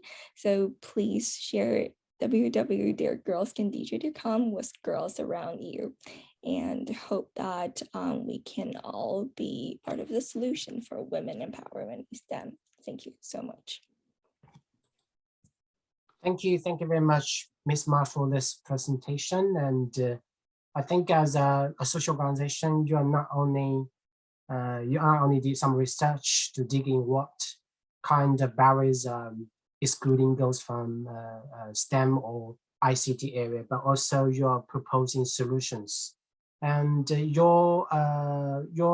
think your research shows me, reminds me of the UNESCO's publication called Cracking the Code. I mentioned early in my early introduction when I opened the symposium, and that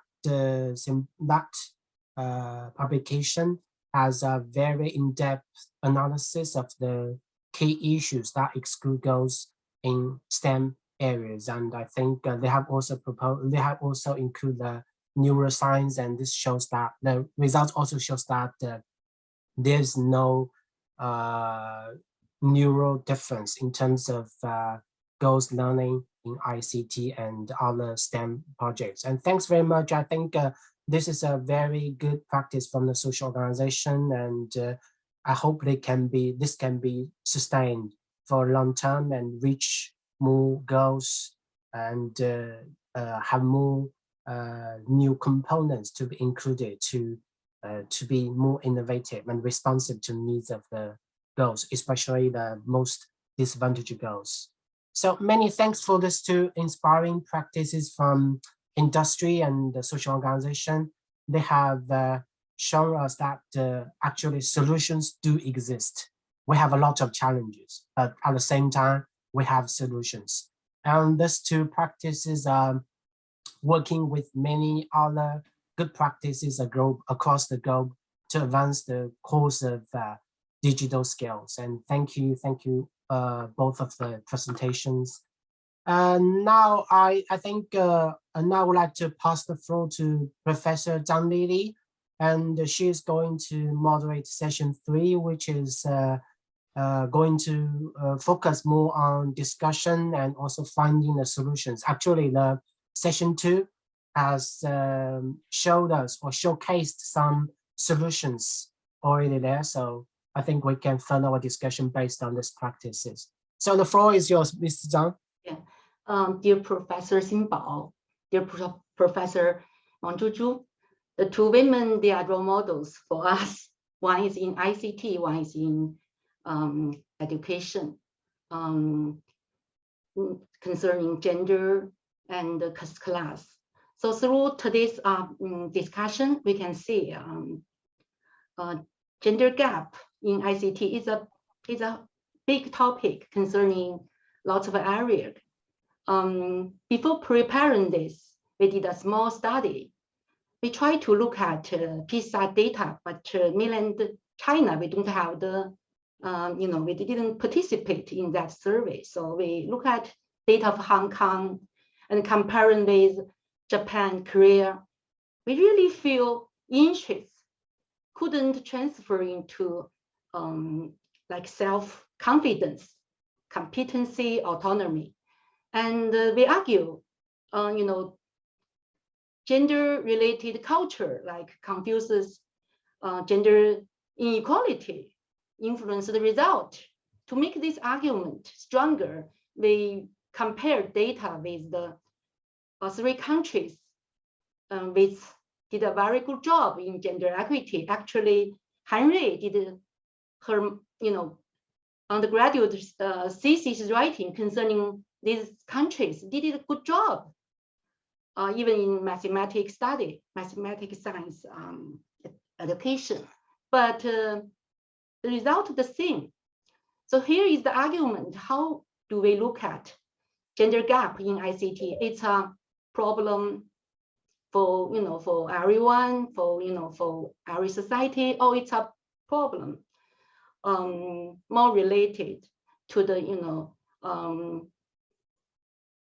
groups like disadvantaged group, like rural girls or even boys in the low socioeconomic situation. We look at data, want to find some results about the interaction of gender and class, but it's not very clear because I feel the three society, that's three districts, like we analyze really the rural city division not so big.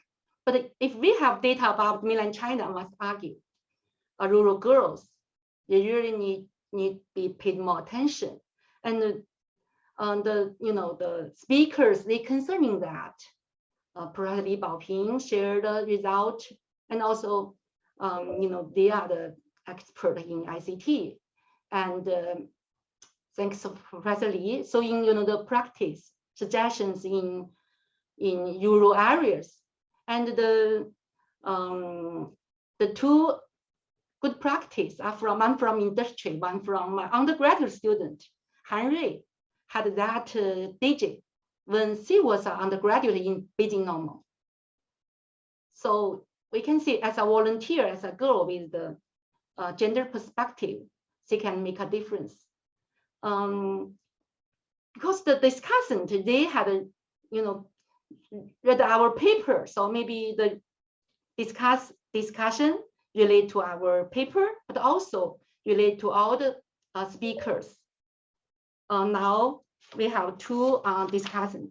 One is Professor Edward Baker, my former classmate in Hong Kong University, now the professor in, how should I pronounce here? Kyushu University. Kyushu University. 九州大学. 九州大学. Yeah, and after that, Professor Chen from Manas University. Now, we are waiting for your feedback. Thank you. Thank you. Yeah, and thank you for asking me to participate in this very interesting symposium. Yes, I had a look at some of the materials that I was sent before the symposium, although I couldn't actually find your paper, Lily. I thought I'd been... Yiping, yeah. We are the teamwork. Right, yeah, I guided all the study, we met every week. I think prepare that. Yeah, I saw the PowerPoint slides beforehand. Yeah. Oh, sorry. We had anyway, thank you. We can send to you. So I'll make some comments, which I hope will make some sense. The previous presentations have discussed really two issues: STEM for girls and ICT as a means of delivering education or as a pedagogical tool. And these two things are related, but they're distinct issues. Now, I mean, I'm going to sound a slight note of skepticism regarding the role of ICT in education. I think we need to balance an emphasis on supporting girls' engagement with ICT, and that is important, with an awareness of the limits and the risks of ICT as an educational tool. Now, UNESCO in Paris, the education section of UNESCO in Paris recently published a report whose title I forget, dealing with the role of technology in the response to in the educational response to the COVID pandemic. And this little report focuses on what its authors see as the dangers of technological solutionism. Well, what do they mean by technological solutionism? Well, basically the argument that education is broken. And this is often a theme that we heard even before the COVID pandemic. You know, conventional education is not working. Therefore, what we need are solutions. and technology can provide them. So, this assumes a sort of deficit model of existing education and of existing approaches to teaching, which I think is problematic. And it's problematic for various reasons. One is that often the focus of programs involving introduction of greater use of ICT in delivering education tend to reduce the scope or content of teaching and learning. They tend to focus primarily on the more kind of conventionally academic aspects of education, skills in maths, in reading, in science, etc. But what tends to get neglected, and we've seen this particularly during the COVID pandemic, is the socializing aspect of education, the social aspects of children's experience of school. And I think it's interesting there to look at the example of Japan and consider that Japan actually closed its schools for a shorter time than any other country during the COVID pandemic. I don't think any country had its schools closed for a shorter time than Japan. Sasuga Nihon, yeah? I admire this fact. I'm grateful for this fact, having 2 children in Japanese schools. But why didn't they want to close schools? Why did they not want? In Japan, teachers and schools and the education ministry and parents were very reluctant to move everything online. They did not want to rely on information technology to deliver education. Why not?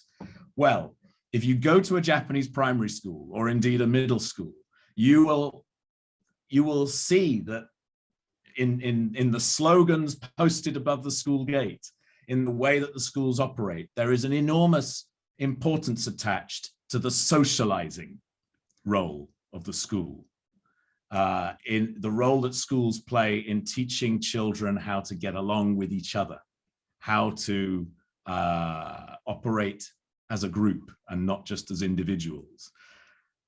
Now, I mean, there are problems with the group orientation of Japanese education, I think, and many others do, when taken to extremes.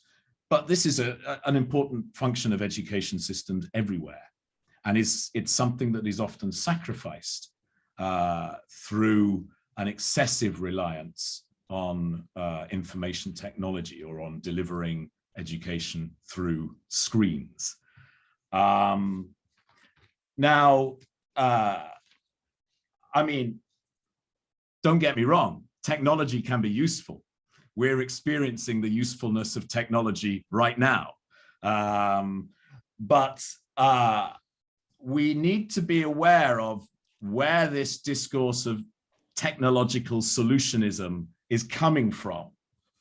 And partly where it comes from is a neoliberal discourse, which is current right around the world, in the West, as well as here in East Asia, that increasingly sees education as a toolbox for solving all sorts of social problems. Poverty, gender inequality, you name it, education can solve it.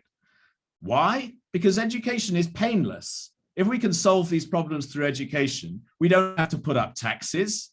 We don't have to, the government doesn't have to spend more on welfare. Yeah, it's painless, especially painless for elites, who are the ones who would have to pay more taxes.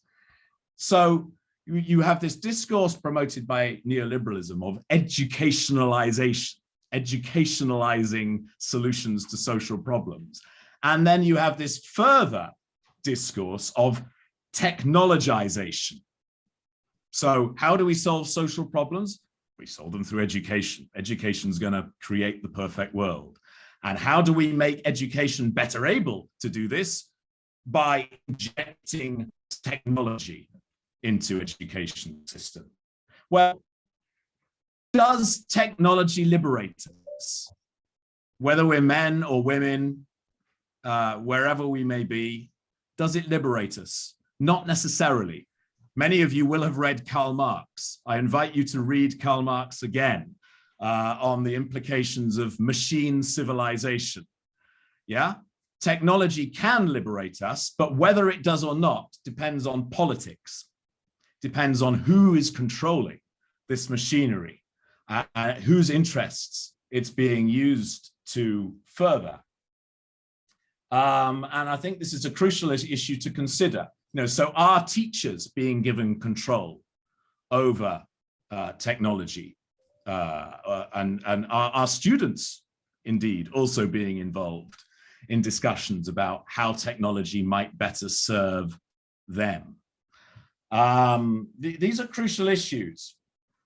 And there's a gender dimension to this, a very important one. Why? Because most teachers in every society you look at, but certainly here in East Asia, most teachers, and especially teachers at more junior levels, are women. So if technology is empowering teachers, and particularly female teachers, then that is likely to enhance their status as role models, something that Professor Shimbo was emphasizing. Yeah, if technology empowers teachers, it enhances potentially the status of female teachers and their power or influence as role models. But often I fear technology does not do that. It tends to reduce the professional autonomy of teachers. It tends to reduce their control, for example, over curriculum. Because if technology is delivering content into classrooms, into schools, it creates a capacity for corporations or governments to penetrate the classroom ever more thoroughly, and for these corporate or state actors outside the school to control in ever more detail what teachers are doing, what content they are delivering. So that will tend to disempower teachers. That will tend to reduce their status.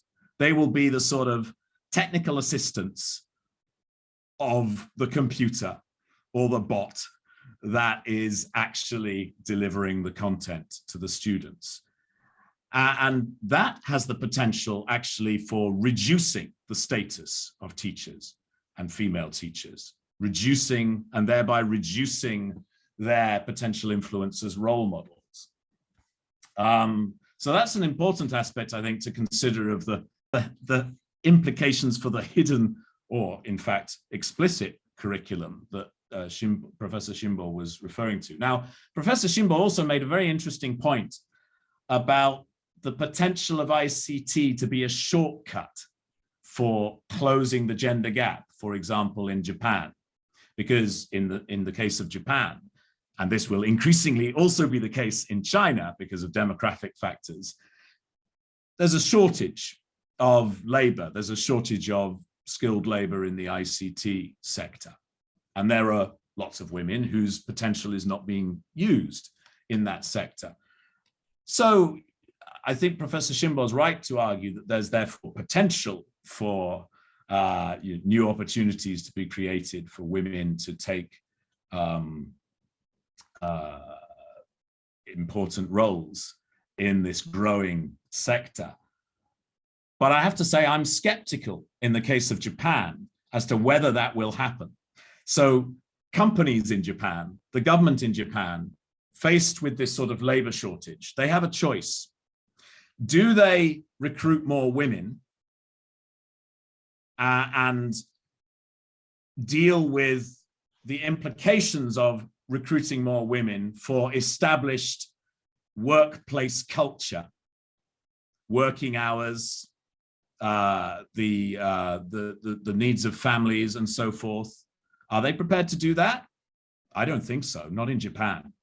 The easier option is for them to recruit foreigners. Now, in Japan, they don't like recruiting foreign men or foreign women or foreigners generally, but there is a route to recruit foreigners with skills in ICT through Japanese universities.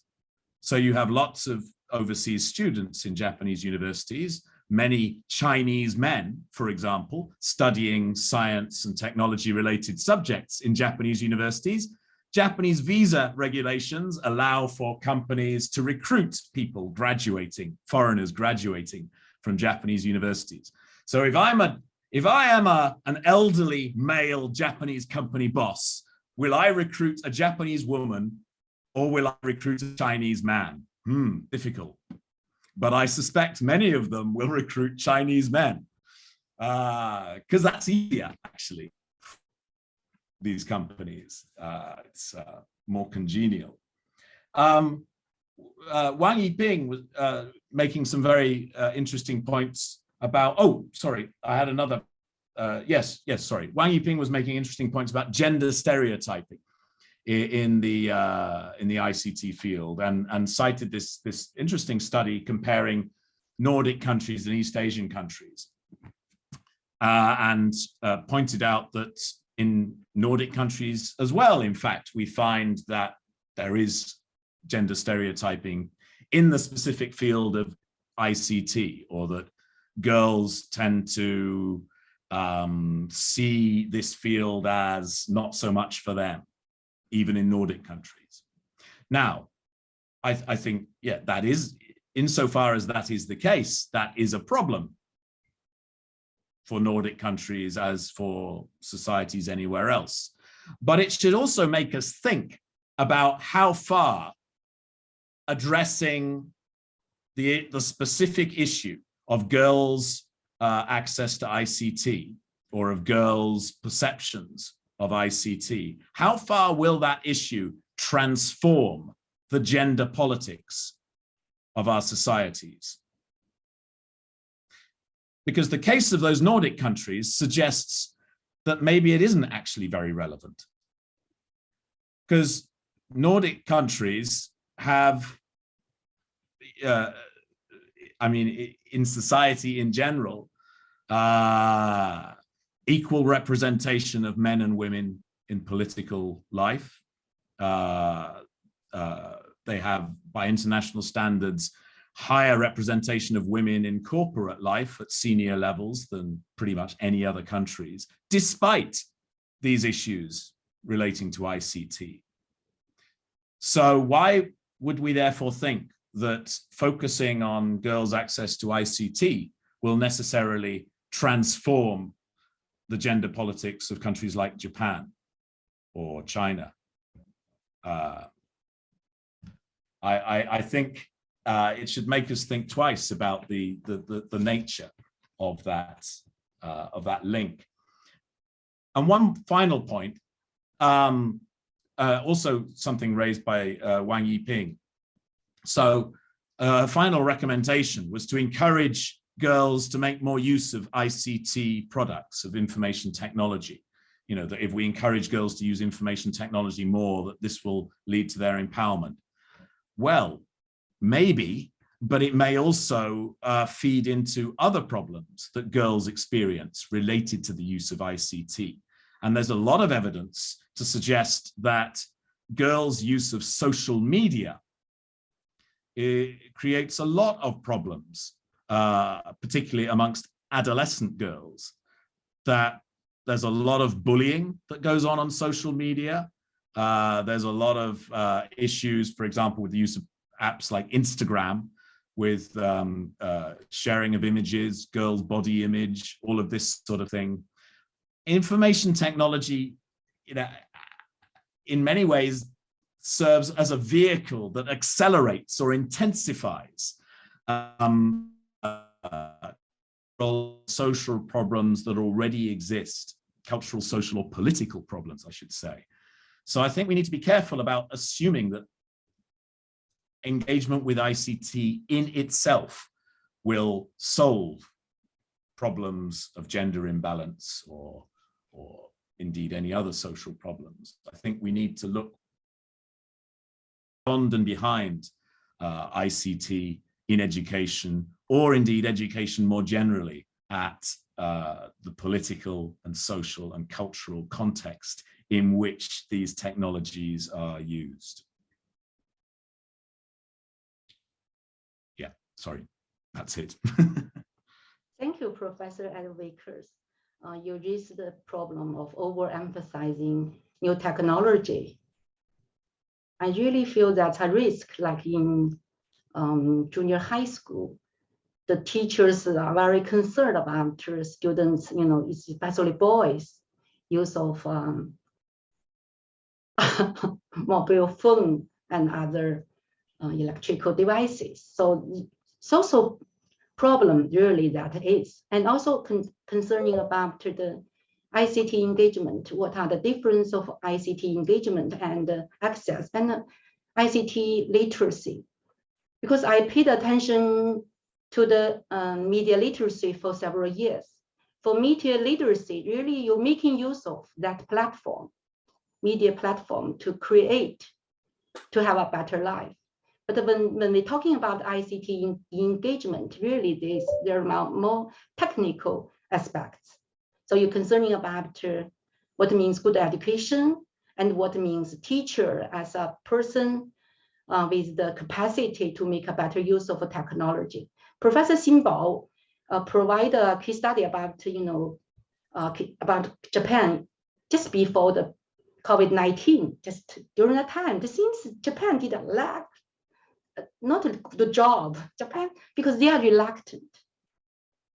You're concerning about the social interaction for education. I think those arguments are very strong, and you remind us what are our starting point? Why do we concerning about gender? For what?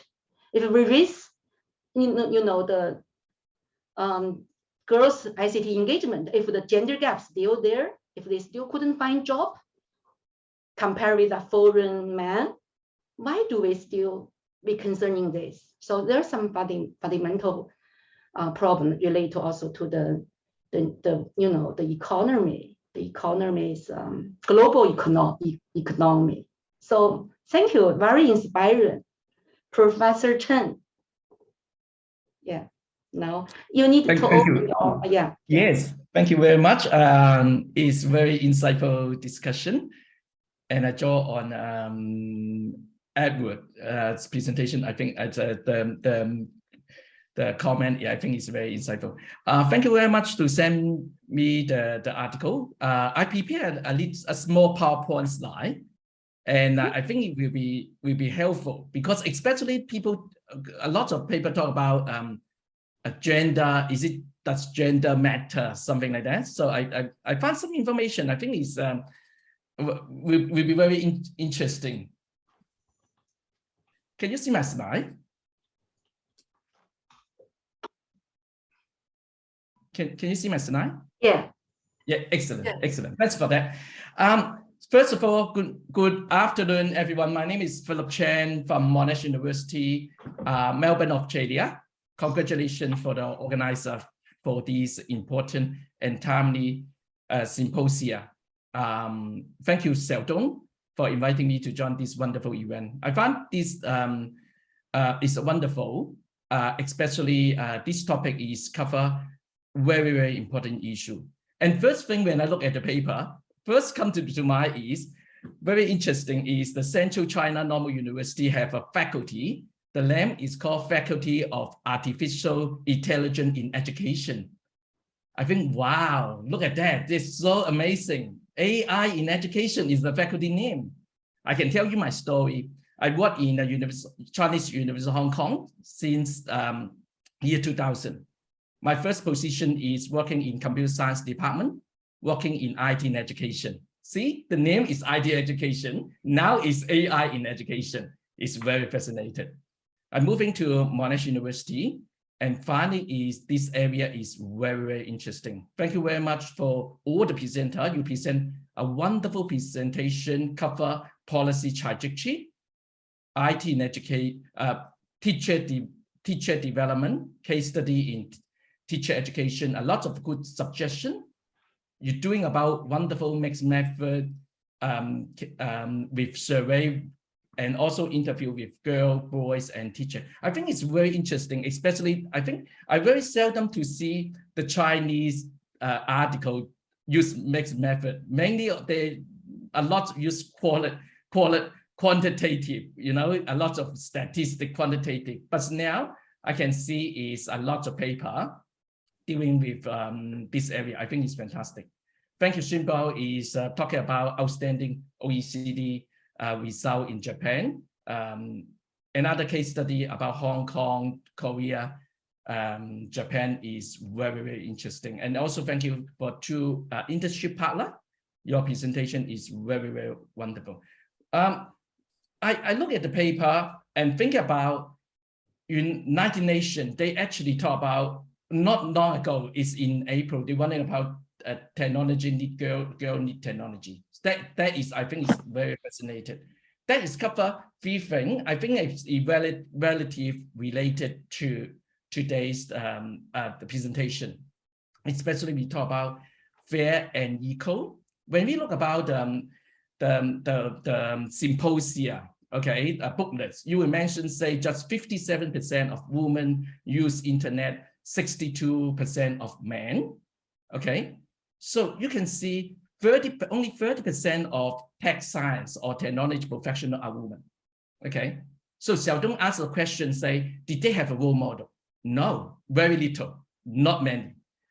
But why this happen is the women are unable to access internet with the safe environment. That's Eric mentioned, okay, Edward just mentioned, it's not safe, okay? And also is they are not have a lot of opportunity to working in the STEM career, okay, STEM. So also girl access the STEM is crucial because that is ensure every student, every girl have a safe and meaningful environment to have digital technology. And always now we have very persistent negative stereotypes. Because the girl access the digital technology is in the latest age than boy. Boy access much earlier. And their technology, especially girl, is more restricted by their parents. They not allow, boy is easy to go to internet to browsing something, but girl is not. Because one reason is the girl, women are disproportionately explore the online or ICT facilitated is violent and harassment that is negatively impact their physical, mental, and emotional well-being. And that is the reason we need to say that is narrative. Okay, now come back to gender. Many people think gender, is it boy perform better or girl perform better? Han Yui, he talk about mathematics, girl perform better. And I show you this from Digital Kids Asia Pacific. And this, when you look about this country, talk about gender and digital, okay, Bangladesh, Korea, you can see female perform better. No, perceived, okay, perception. They perform digital literacy, safety, in emotional intelligence, and girl in Bangladesh and Korea, okay, perform better. When you look about Fiji, boy is perform better, okay, and Vietnam have not much significant difference. As I mentioned in the chat when Han Yu presentation, I think one thing is every people think about boy perform better in science, in maths. Yes, that's correct. Okay, I always ask my student when I teach master of teaching secondary, I ask my student, is it boy perform better or girl perform better in maths? And a lot of people say boy perform better in average. That's correct. In our national assessment program, language and literacy, we test year 3, 5, 7, 9 students. And if you look about in average, boys is much outperforming than girls. But however, in passing way, in the overall passing way, okay, in this 4 level, year 3, 5, 7, 9, girl passing way is much higher than boy. In this mean is boys gap is very large. The high performance boy and the boy perform very low. They are very diverse, but girl perform very consistent. One thing when you look about girls, so this is so about 2017, a long time ago. Okay, that's 5 years, cannot be represented now. You can see in Indonesia, 1 in 5 women access internet. 2 out of 5 Indonesian women access their mobile phone. Building up 80% of future jobs, they need ICT. Yes, they need ICT. All the job now is need ICT. Look at this graph. Yes. Women in the bottom, you can say how many women have job need advanced ICT as the programmer, as this one, very little. You can see in the bottom. But getting more job, women need to get basic and apply ICT skill. And other job is have no ICT. You can see from 2020 going to 10 years later, they are reducing. They're much reducing. They're no longer than there. So ICT, especially in South Asia, and the job, we need ICT, especially girl. Okay, especially girl. A lot of job need girl. But when you look about this one, okay, so you can see in Singapore, in Brunei, and you can see service sector. The service sector is, you can see a lot of service sector, the level of ICT use, they have moderated ICT. And of course, in some industry, they need high ICT skill, okay, especially for women, okay. But when you see Thailand, Vietnam, when you know about agriculture sector, when you know about primary sector, so they don't need ICT much. They are very no ICT. 3 things I want to point out before I closing down is we got a barrier. And the barrier, you can see the barrier is developed the interest. Okay, the interest for student.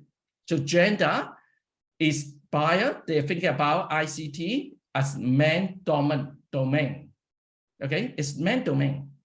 So we need to break this the stereotype and develop more interest for girl to get ICT. They need to be interested first, okay?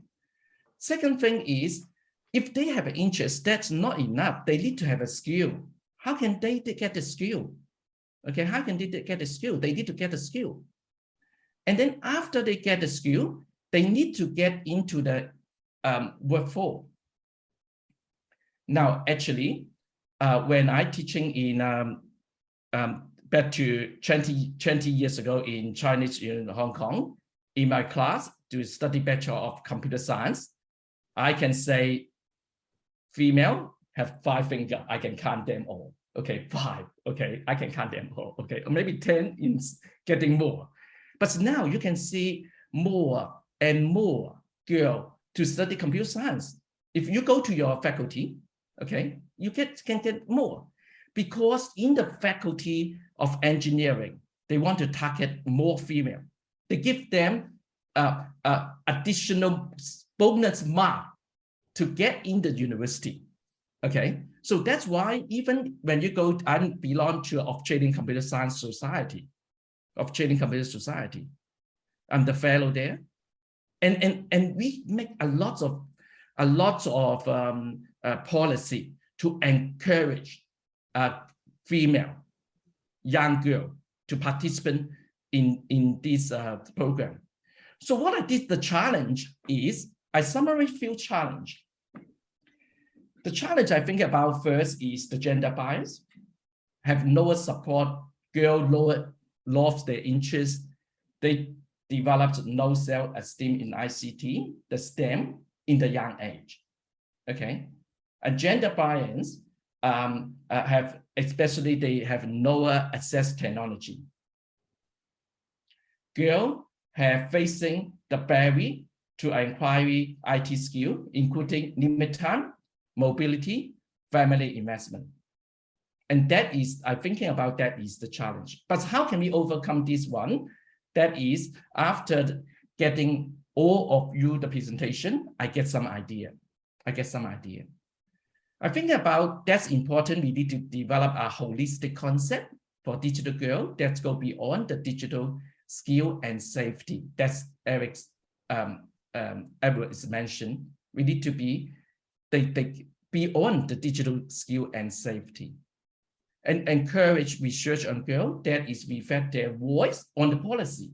And you can see policy, or when you make policy, they don't think about the gender issue is important, but that is important. Girls need to reflect their voice when we develop the policy in the development. Build girls support system with the parents, teacher, peer, and sibling. And also important, this is the support system from them is, I think is important. Embrace the positive side of the screen time, but caution. Make coordinated effort to close the gap of the digital device. Empower the girl and focus on their talents. And very important, today we got to industry presentation. I think that is important. And that is develop an intersectional partnership and university, industry, school, scholar, family need to get to address this challenging issue. And that is, I think about your presentation is very, very important. I don't think about the gender bias, okay, in mathematics and science. Girls perform very well, okay? My 22 years in university, I find girls perform very good, even in the science subject, even in the math subject. And of course, if you take average, they are not very good compared with boys, because boys perform much higher level than them, but in average is not correct. But when I always tell my student, look at the passing rate, okay? The passing rate for the girl. The passing rate for the girl is much higher than the boy. That's I think is about that is my I look at that issue. That is I can contribute. Yeah. Thank you. Thank you, Dr. Chen. In the early presentation, Dr. Li Qing talked about the suggestions, with the photos. We really can see all the suggestions can be practiced. But here you provide a very good holistic ways of looking at the concept of digital girl. Actually, that's my key concern of this discussion. What do we mean, digital girl? What is really concerning about?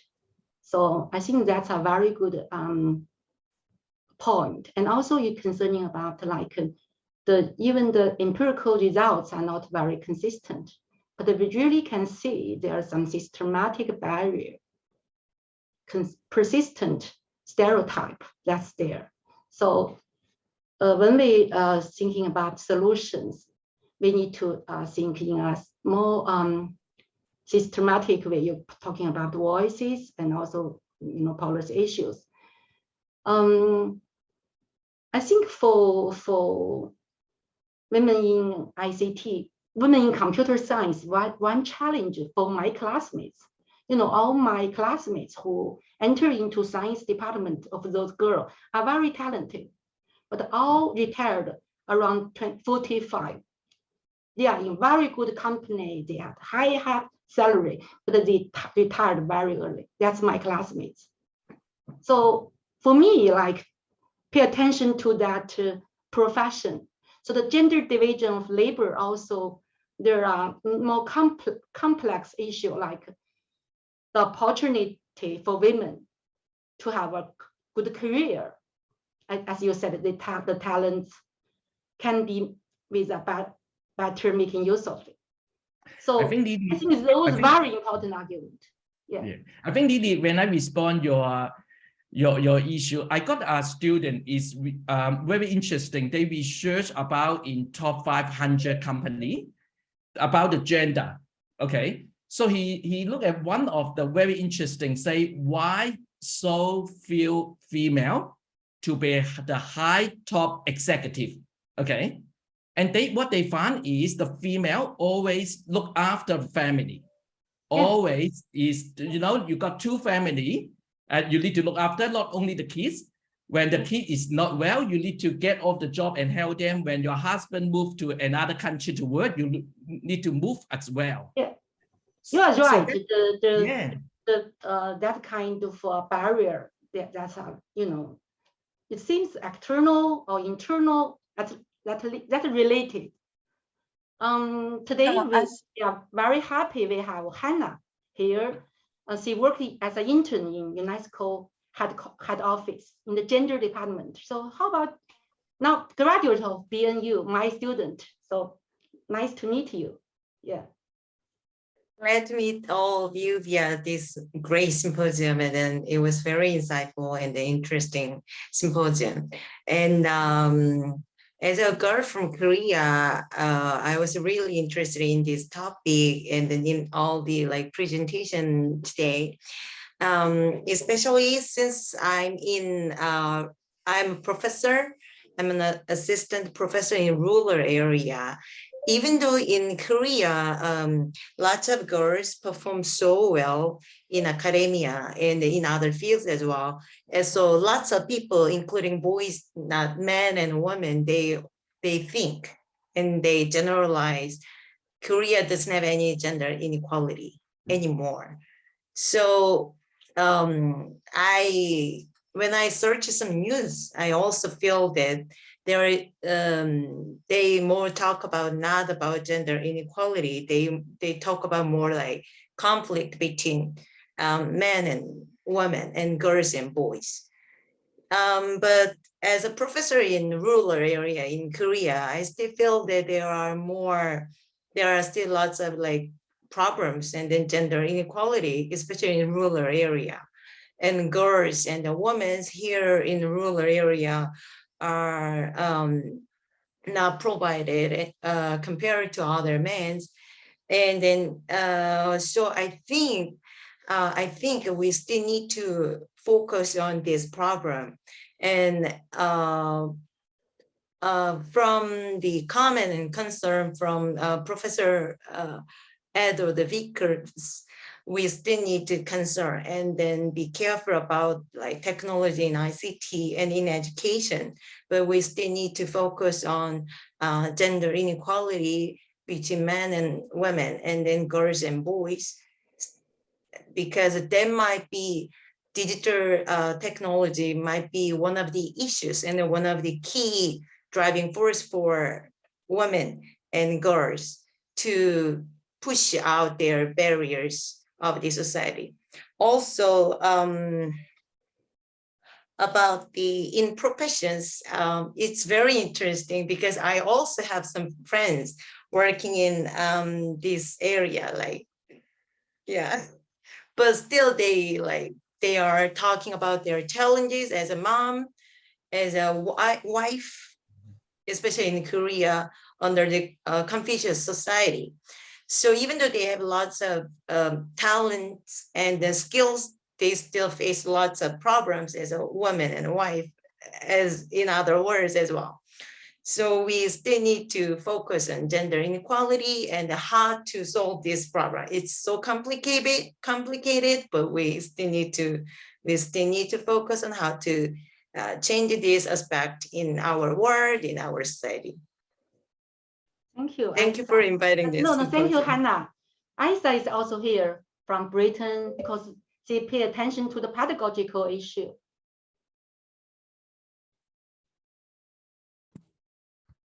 Hi, everyone. Hi, my name is Esther. I was Professor Zhang's student at BNU. I'm focusing on girls' education and empowering girls. Thank you for the presentations. It was really insightful. I've been focusing on the pedagogical aspect, empowering girls, raising their confidence, and female role models as well, which have been mentioned by many speakers. And when I was at BNU, I focused on primary school girls, but these days I've been focusing a lot of my research on girls in early years, which is from birth until the age of 5 here in the UK.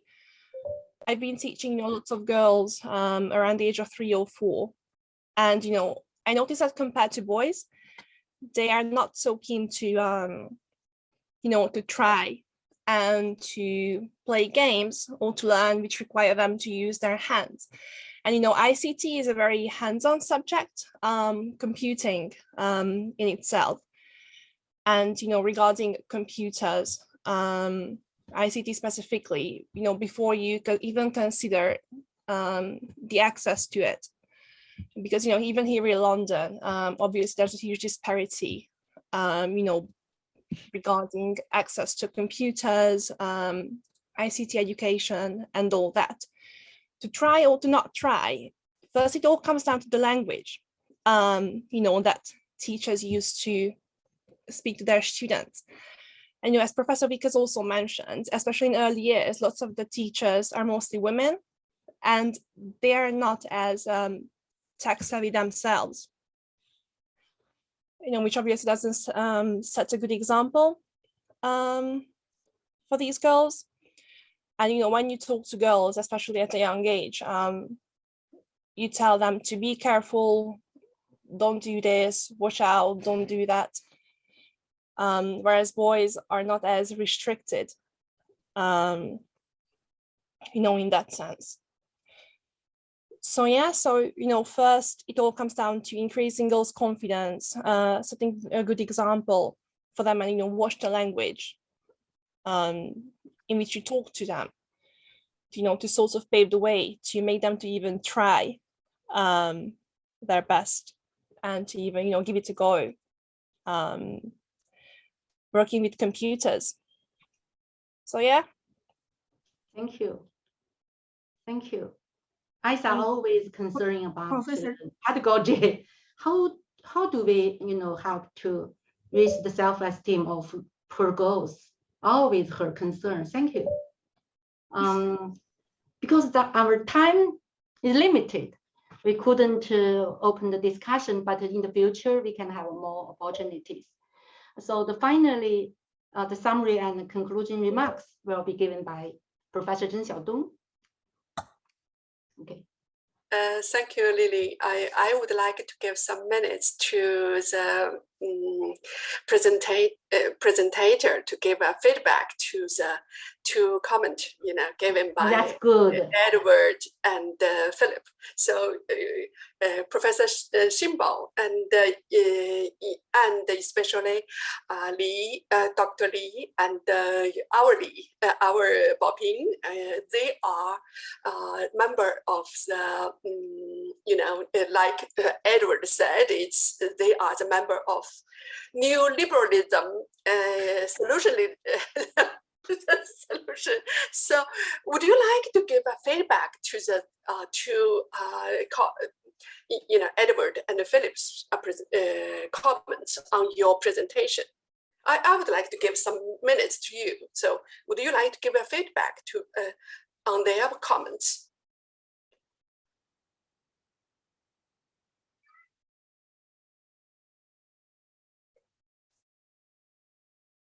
No. Maybe we need to have another symposium. We just, have a debate and discussion, because that's very, interdisciplinary and very inspiring discussion. Okay. Let's take it as a start. Okay, dear Professor Xinbao, dear Director Wang, dear old friend Edward and Philip, and a new friend, dear my colleague and being your student. Yes, thank you all for your time. Actually, this meeting, even we call it a symposium, I don't think it is a real symposium. In my mind, it's a consultant meeting.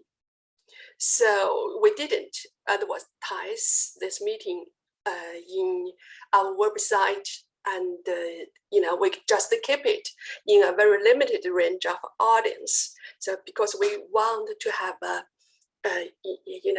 deep discussion about the concept and the issues related to the STEM digital girl. Yes, just like you discussed, digital girl, it seems everyone talk about it. However, what's the real meaning of it? INRULED hope to take it seriously because, Chinese.com, yes, would like INRULED to have a response on this hot issue. So then we organize this symposium and try to have a, to have a real issue identification process. As we know, there are a number of perspectives on the sum of digital goals. Like Edward said, there is a distinction between STEM and ICT. So actually, Professor Simbo talked about STEM, and the rest of us talk about ICT. So, but in different perspectives, they also have different meaning.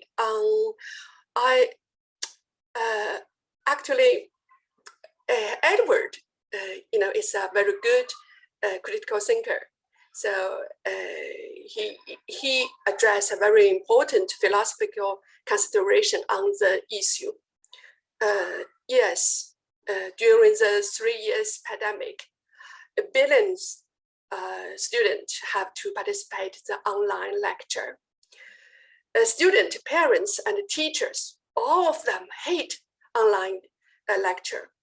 So what's the scenario of ICT education in shaping the future of education, especially when the good model, Kehan College gradually lost his lives among the IT world and the worldwide tiger parents. So UNESCO, in their report, it said ICT is supposed to be a power in shaping in transformative education, but in which way, to what kind of extent, and everybody, is there anybody to describe the scenario of ICT education in future? No. So this I do believe the philosophical thinking about the ICT is very important. But the second, like Lily said, is a pedagogical issue on gender equality. Today, Professor Lily, provide engagement as a theme for discussion. And Professor Shimbo talk about lack of role model in science learning. Carol actually bring the skill society framework to us. However, there is a broad difference between boys and girls. Yes, girls have a lower possibility to talk about ICT in their social life, but boys fell behind in adopting to school and show their weakness in literacy. So what's the pedagogical issue we should identify in the future research? So that's a pedagogical issue. And the third, in this symposium, seldom was addressed this issue. but it is there. In the very beginning, technology company have very high motivation to practice their innovation in some foreign tier schools. And my colleague Bao Ping also do some field study in some school, primary and secondary schools in Beijing. However, when they finished this examination, they definitely lost their motivation to continue their examination. You know, there is a diminishing curve in technology application study. However, for a policy for educationer, when the research finished, its examination phase is just, you know, mean a start to expand among all schools. So how to fund the out resources? It's a very, you know, serious policy issue. So how to fund the out resources purchase? In the future of education, the strong partnership between school and the tech enterprise is essential. So in the past 100, you know, public schooling is a separate system, but now technology is an essential partnership of the system. So the public funding will, you know, support them. We are funding this out resources purchase. Yeah, it is a policy issue. INRULED is going to sponsor a research project on digital girls in Asia Pacific region. So that's why we call it this symposium as a consultant meeting. Hope you all engage in this project, and we work together to build a strong network to identify the issues in digital girls in context of Asia Pacific region and build solid information, evidence base for policymaking in this region. I hope I already explained my intention and show my high expectation for the future network. So thank you very much, and let's work together. And I hope, you know, I know Edward is now in Hong Kong and in quarantine hotel. So I really hope in the soon future we can make a face-to-face discussion and the real, you know, to start a identification process to understand what it really means, and no matter the sum of STEM or ICT education. So that's my remarks on closing. So I really like, you know, you visit Beijing Normal University. You know, Professor Xinbo, long time not say. Edward. so Philip, I miss you all very much. Yeah, Xiaodong, can I say something? Because these people, they can speak very good Chinese. How about like we use Chinese, overcoming the language barrier? So how about from Xinbo 老师 say some Chinese? Everyone here.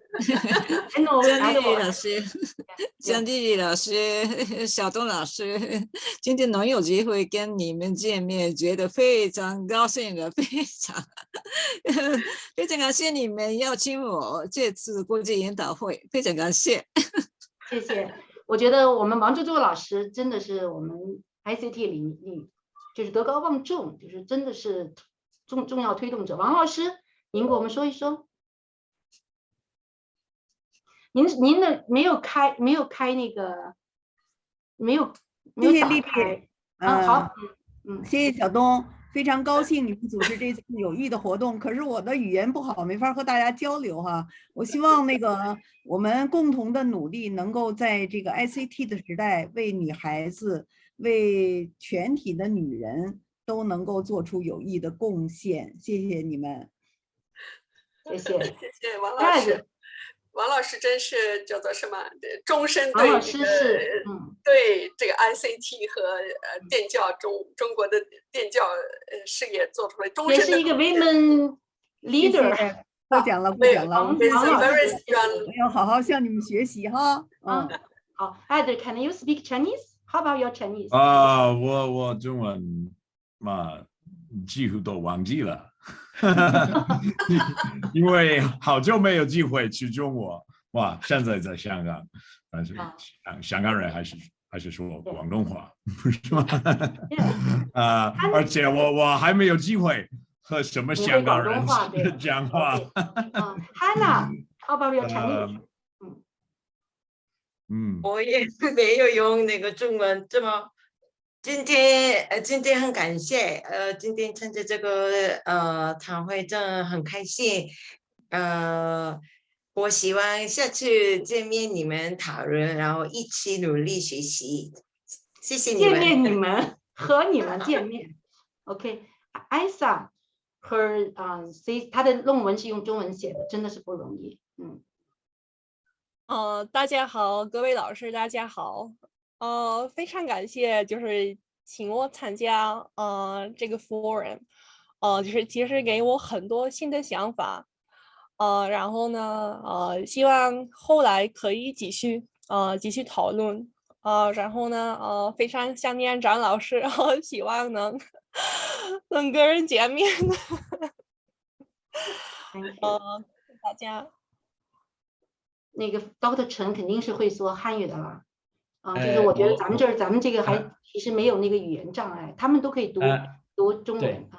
Edward， 我識講廣東話。Okay, I just say I can speak Cantonese. Okay， 可以的。我的普通話說得不好哈，因為香港長大嘛。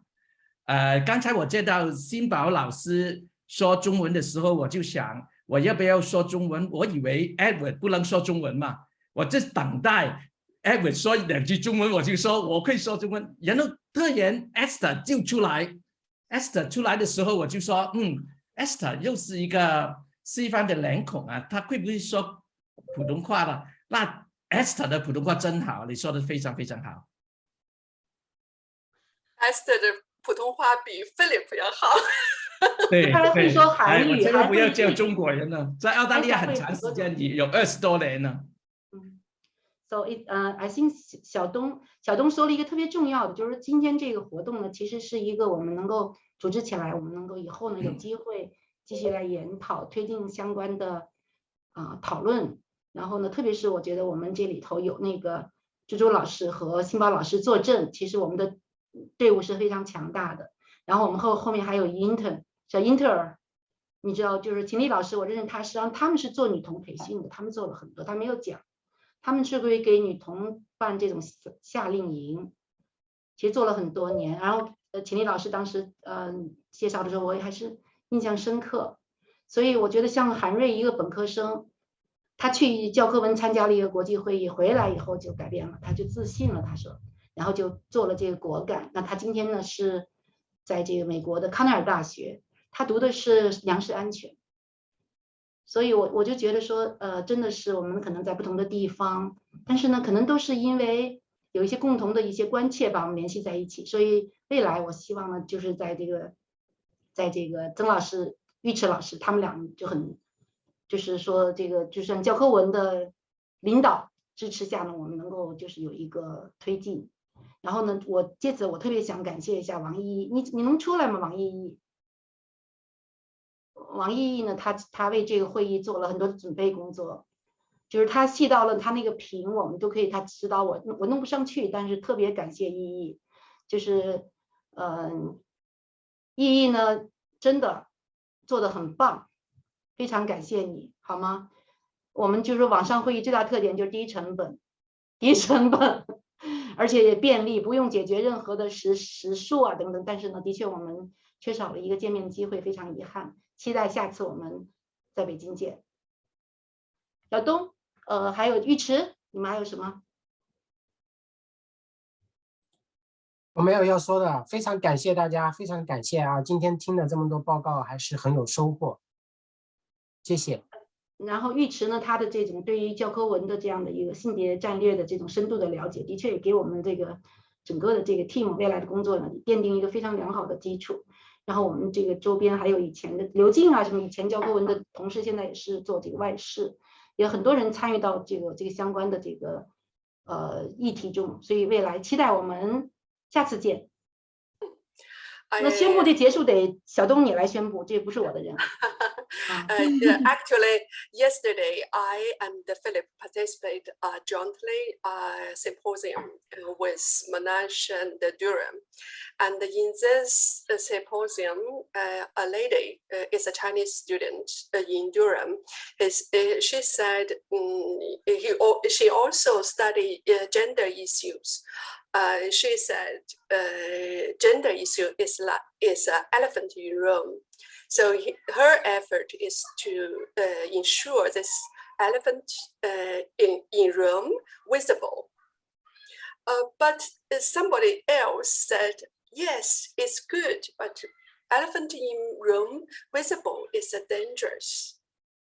I like to take this word in our closing remarks. Yes, it is. We have a very high expectation to, no matter neoliberalism disclose or new progressive disclose, but it doesn't matter. But we actually address this issue in. We know it is a dilemma. So big elephant visible is necessary, but we also know it's dangerous. It's also another side. So let's work together to strengthen our network. I miss you all. Looking forward to miss you. I every time I will give you a big hug. So thank you. See you soon. 再见。再见。再见。谢谢。再见。再见，谢谢，再见，谢谢。